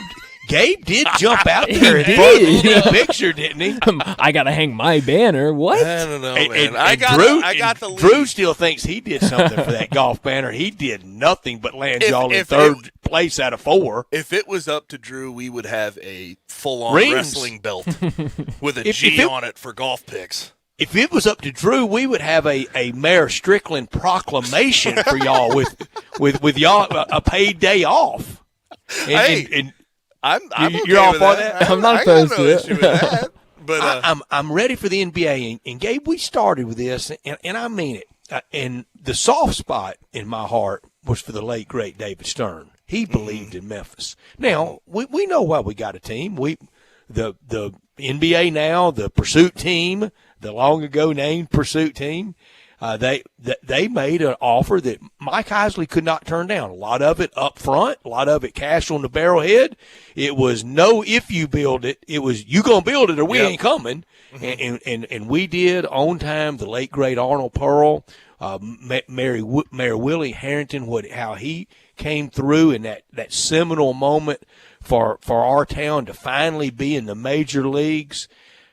But what Adam Silver's doing now to navigate through the waters were so choppy, and on Rudy Gobert night, Gabe, it felt like 2 or 3 or 4 NBA teams wouldn't be around for the start of the 21-22 season. And to get through it in bankruptcy. I don't know how there should have been more complaints through that, considering the circumstances. And he found a way to really kind of appease most people in the NBA. Great relationship with the Players Association. And the coaches and the owners. He found There's a trust way there. to There's try. Yes. Baseball has no trust. And nobody in baseball trusts the I other would one. I would say everybody in baseball hates everybody else. Well, the NBA, you at least know that your commissioner is actually on the player side to a certain extent. Yes, he serves he the has owners. a pulse. He's not a door jam like Rob Manfred. Exactly. And in the NFL, we know that Roger Goodell, it's owners. They Go ahead and say it, Brett. Boy, Brett doesn't miss a shot. He doesn't miss the chance on Manfred. Any opening. But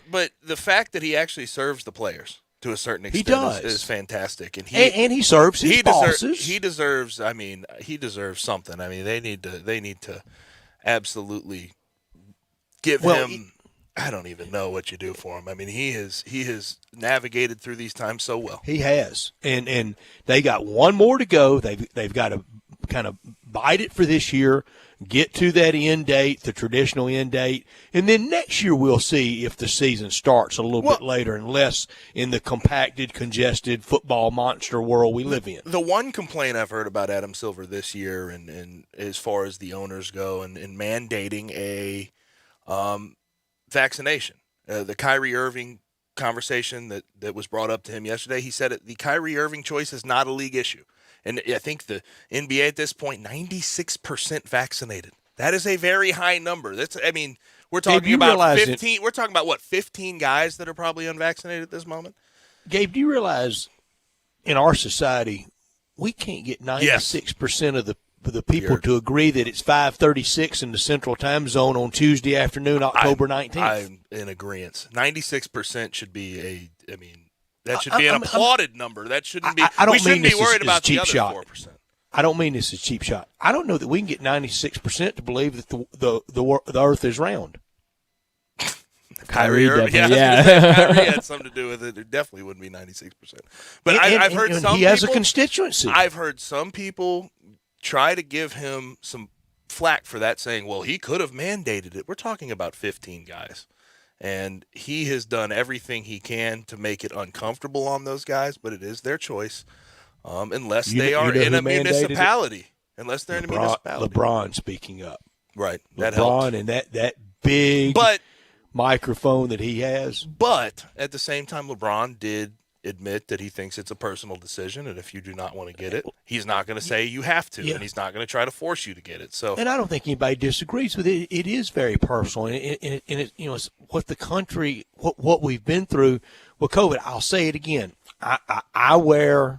I'm still very mask for me with what I have with multiple sclerosis, and for others. I mean, elevator. I almost always I try to dodge most elevators, but Saturday to get up to the top floor of Neyland, I couldn't take all those steps, so I had to take the elevator. Mask on most of the night, in and around. And it's for me, but it's also for others. And you get this look. You get two looks, Gabe. You get the look from the guy that kind of glowers at you, you big chicken. I mean, you know he's thinking that. You know that guy's thinking that. Who cares? Or if you misstep and you forget to put it on, you get the look from somebody going, "You mass murderer." You can't please everybody, Brett. You really can't. But you know you're getting those looks. Yes. And I just... You big baby.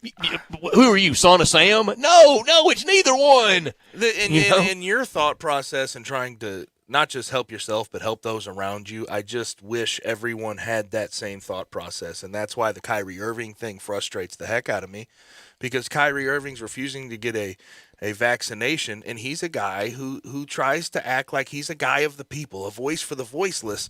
But there's been 700,000 needless deaths in this country because of COVID-19, and he is not helping that cause. You have all these causes, but that one doesn't ring true to you. That one isn't worth fighting for. Well, we've gotten off in the weeds, and I'm gonna go there. Could you make a case that our country has done a good job with COVID? Because you look at the death percentages worldwide, there's only about 5 or 6 countries with a percentage under ours. I think we've tested almost 700,000 people, 700 million tests. I think we've done a pretty bad job personally. I think we could have done things better, but I do always come back to what you have sort of talked about. You can't bat 1,000. You can't go 100% with this thing. So there were going to be missteps. There were going to be people that didn't sort of understand the severity of it at first, and we saw that. We flew blind much early on. March, April, May of 20. That's where I'm at. I wish at that time our leadership would have made it more clear. And I'm going to move on to the Ben Simmons thing after this. I don't want to get too much deeper into this. We can go deep. But I think our leadership at that time didn't. I agree with you. Didn't warn and let the citizens of this country know how severe the issue was at the time. And I think it was being downplayed for whatever reason, political, what have you. But that's the reason I'd say that's the reason I'd say we haven't done the best job with it. Now, I think but that's now 17 months ago. Yes, there's individuals that have stepped up and done great jobs and done their part. I think a lot of the people in this country have gone to get vaccinated as soon as they could. I applaud them. But I'm gonna get in line for the booster. I think I'm close to time for me. All right, this one thing. One of these days when we get through COVID, we're going to. You know what? I'm really not gonna. I'm just not going to miss it at all. There's a lot of things I won't miss. And I'm not scared of them either. But how much B-roll, whether it's local TV, CNN, MSNBC, Fox News, of watching somebody get jabbed. I can't take another needle. I can't take another needle. You know what? And I'm not scared of needles. There's a I'm lot not of scared things of I won't miss. blood. I'm not scared of medicine. That's one that has not come to my attention yet, but I will not miss that either. I don't want to have to see that anymore. Think about it. I mean, you watch the local news, and you're going to see somebody getting jabbed. And also just constant coronavirus updates around the clock and having to see the numbers and see. I will not miss that. We got to go through the pandemic, and maybe we'll get through it all together. I know we got some other topics we're going to get to, but I know it's getting close to the dinner hour for a lot of people on this cool fall night. Perfect idea. Jason's Deli. Go get the chili and take that home, and you will be the hero. Wholesome food forever. It's a family thing. That's what they say at Jason's Deli, and that's what they mean. I mentioned the chili. I just love their chili. All their soups, so good. The broccoli cheese, the chicken noodle, the fire-roasted tortilla, spicy seafood gumbo. They have the Southwest chicken chili as well, but I like the chili. I like the beanless, the Texas style. The Irish potato soup, so good. My mother loved potato soup. Tonight, when you're getting ready to go out for dinner, keep Jason's Deli in mind. All these great locations like Ridgeway Road, Poplar and Highland, Olive Branch, and Cordova. All about choice at Jason's Deli. Regardless if you seek a gluten-free menu, vegetarian sandwiches, you will be delighted at Jason's Deli. Whether you're trying to feed 5 or 5,000, they will take care of you. Great salad bar, over 30 items to choose from. And if you're in these locations like Ridgeway Road, Poplar and Highland, Olive Branch, and Cordova, free ice cream complimentary at every spot. Catering anytime, anywhere. Check them out online as well at jasonsdeli.com. What we will do is we'll get to a break here, and then we'll talk on the other side before we get into Taco Bell Crunch Time about this Ben Simmons situation. For those that don't know, kicked out of practice today, suspended one game, the first game, for conduct detrimental to the 76ers. We'll talk about that and get to Crunch Time on the other side. Hey, this is Eli Savoy. Greg Gaston and I have moved. Instead of Sports 56 middays, we are now Sports 56 mornings. That's right. Join us every morning from 7 to 10 right here on Sports 56 and 98.5 FM. Brian Elder's Roofing Solutions. I'm Brian Elder, 867-0303. Hurricane season is upon us. Is your roof ready? Are your shingles laying down and sealed properly? Call me right now, 867-0303. They say you get what you pay for. That's why my opinion is free. Maybe you've got years of life left in your roof. If so, I'll tell you that. But if I find storm damage or a compromised roof system, I'll lay out some options for you. Don't let them tell you it needs to be replaced if it only needs a repair. Call me, 867-0303. Has your insurance company already seen it and rejected your claim? Maybe they're correct. Most of the time, they're not. They do tend to become more reasonable once I get involved, though. 867-0303. I'll measure your roof from outer space or BrianElderRoofing.com.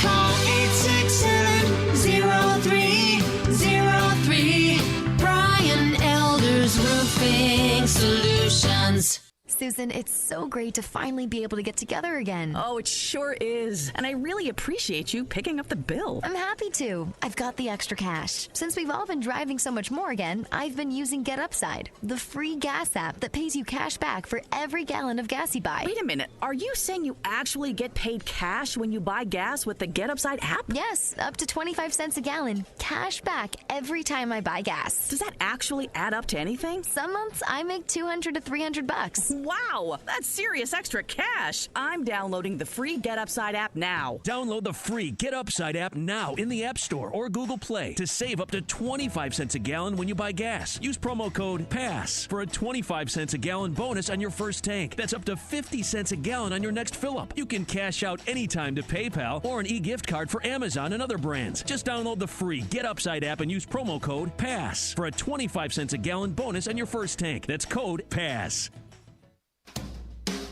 Hi, this is Lauren Choate with Choate's Air Conditioning, Heating, and Plumbing.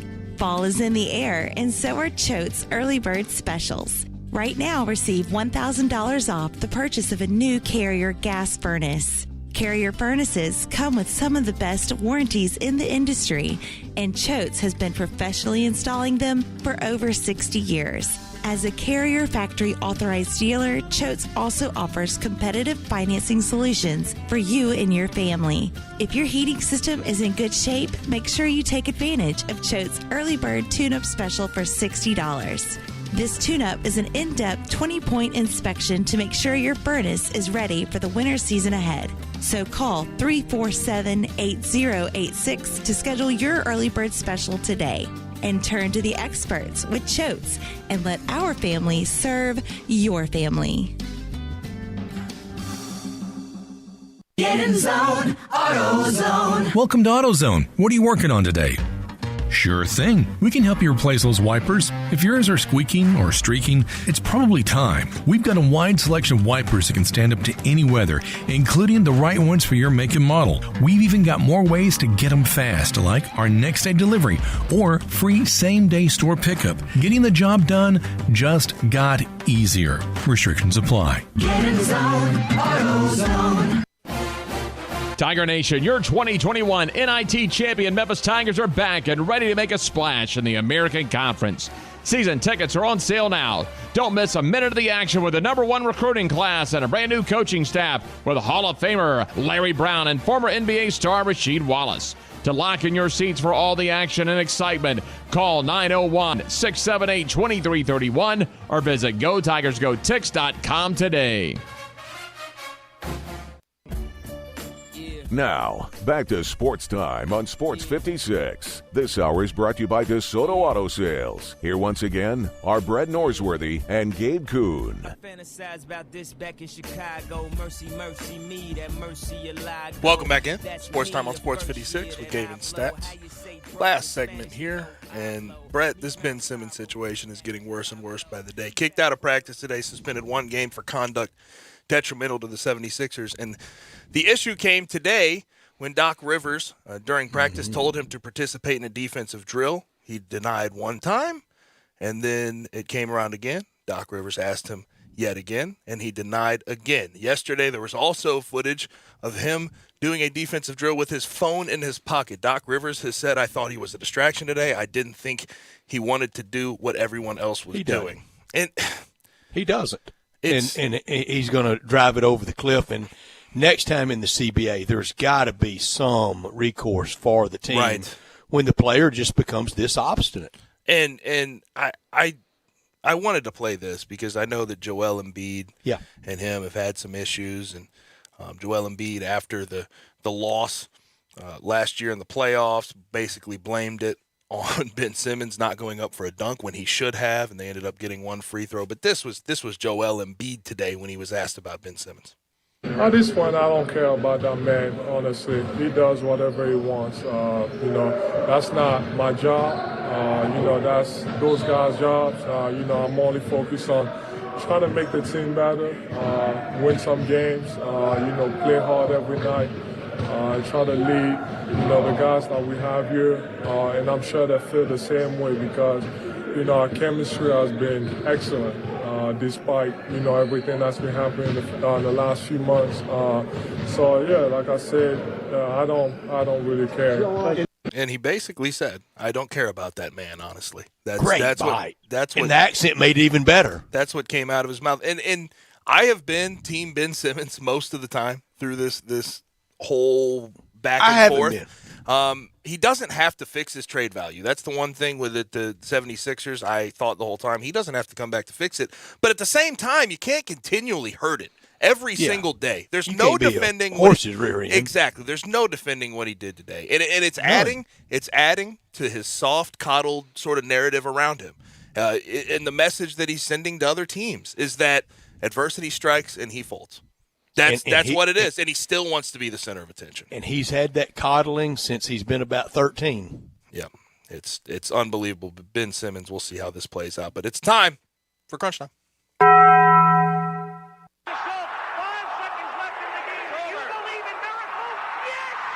Go crazy, folks!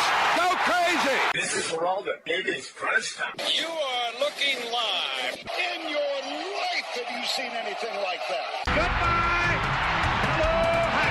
It's obviously Crunch Time. Hammer, nail, coffin, this baby is over.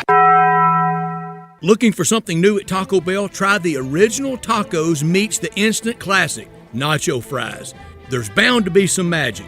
Nacho fries are essentially building blocks for culinary imagination. Slightly seasoned, go with bold spices. Warm nacho cheese and sour cream, loaded taco fries are covered with seasoned beef, nacho cheese sauce, ranch, tomato, and shredded cheese. In short, the legend of nacho fries lives on. Brett, what I learned today is that it is officially official. FAU Charlotte, North Texas, UTSA Rice, and UAB have officially sent in their applications to join the American Athletic Conference. Mike Oresco today has said that the earliest they could join is the 23-24 season, but it depends on how all of the exit fees work out. The date could also most likely be in 2024 for those teams to join the conference. I learned today no bigger beauty contest in all of sport than the AP Top 25 preseason poll in college basketball, with roster turnover, new names, new coaches, never been more prevalent. North Carolina ranked 19th. Based exactly on what? Anybody got me anything? They're North Carolina. they're North Carolina. But never fear, the AP College Football Poll 7 weeks into the season still had a voter, or had Texas get 5 votes, while 5-1 Houston got 3 less votes. And also, I always caution people against listening to Pro Football Focus, PFF. I saw them do a sort of article today about who they think the leading candidates for Coach of the Year are. And one of their analysts picked Steve Sarkisian. Goes My along goodness. your thought. I was My goodness. blown away. I was astounded. I thought it was absolutely miserably shocking done. Now, what I could have done without today, Dick Vitale, the news of Dick Vitale. He has lymphoma, so he's going to... We should have talked to Dave about that. Dave and Vitale have a pretty good relationship, real good. So Dick Vitale plans to treat the cancer with steroids and 6 months of chemotherapy, and he's going to work it around his schedule. And Dickie V, of course, 84 for Dick? Oh, gosh, 82 or 84, I think it's I'm in telling that you, range. the ambassador he's been for college basketball. 100%. That's what I was going to get to. He has done so much for the game of college basketball. And It's been good to him. Yes, it has, but he has done so much as well. And obviously prayers out to him. Hope he and his family can work through it. Yeah. I could have done without LeBron James saying reducing the workload won't stave off injury. Then why all the injury management? Why all the games missed? I agree with LeBron James, and it's too bad for markets like ours that a lot of times the stars take that night off. Yeah, I agree with the science. I understand the science. More time off is hard to think about, though. I have to say that, especially for the older fans and the fans that show up for certain. I mean, we only get 2 cracks at him all year. Players. I'm sorry. We only get 2 cracks at LeBron all year. Right, and you want to see him. That's with him in the West. When he was in the East, we got 1, and a lot of times we didn't get him then. I'm ready for NBA tonight, aren't you? Yes, I am ready for the NBA tonight. We're gonna see 2 good games. Next. We are, and we're going to see the end of a good baseball game here. The Braves up 4-2 over the Dodgers. Let's quick make a pick: Nets, Bucks, Warriors, Lakers. I'm going to take. Give me Bucks and Lakers. That's me. Give me all the home. Yeah, give me all the home teams. Okay. Late at Staples, it'll be indoors. It'll be packed, and I hope everybody will be safe from it. I know the vax requirements in Los Angeles and the mask requirements, but it should be fun to watch. Grizzlies roster has to be finalized, doesn't it? Yeah, it sure does. There might be some moves here and there, but I don't think they'll be all that surprising. Braves are up right now 4-2 on the Dodgers in the bottom of the 4th. And also we have NHL action. Bryant's Kraken aren't going tonight. They are. They are? Back to back. Oh, well, they got lost the Devils last night. tonight. My Blues are 2-0. They Way scored to a go, lot of goals. Blues. 7-4 last night. How many regular season games did he play in hockey? Can they go 80-0? How many games? I don't even know. I'm sorry. 72, something like that? Yeah, Maybe I I'm don't know. right. Who knows? But that's all we have for today. Thank you Great to job, Dave guys. Woloshin, Brent Beard, Drew Hill, Bo Marchant. Thanks to you for listening. Tomorrow we'll have Alex Kuhn and Barrett Jones on college football. But for Bryant, for Brett, I'm Gabe. Have a good rest of the day, and we'll holler at you tomorrow.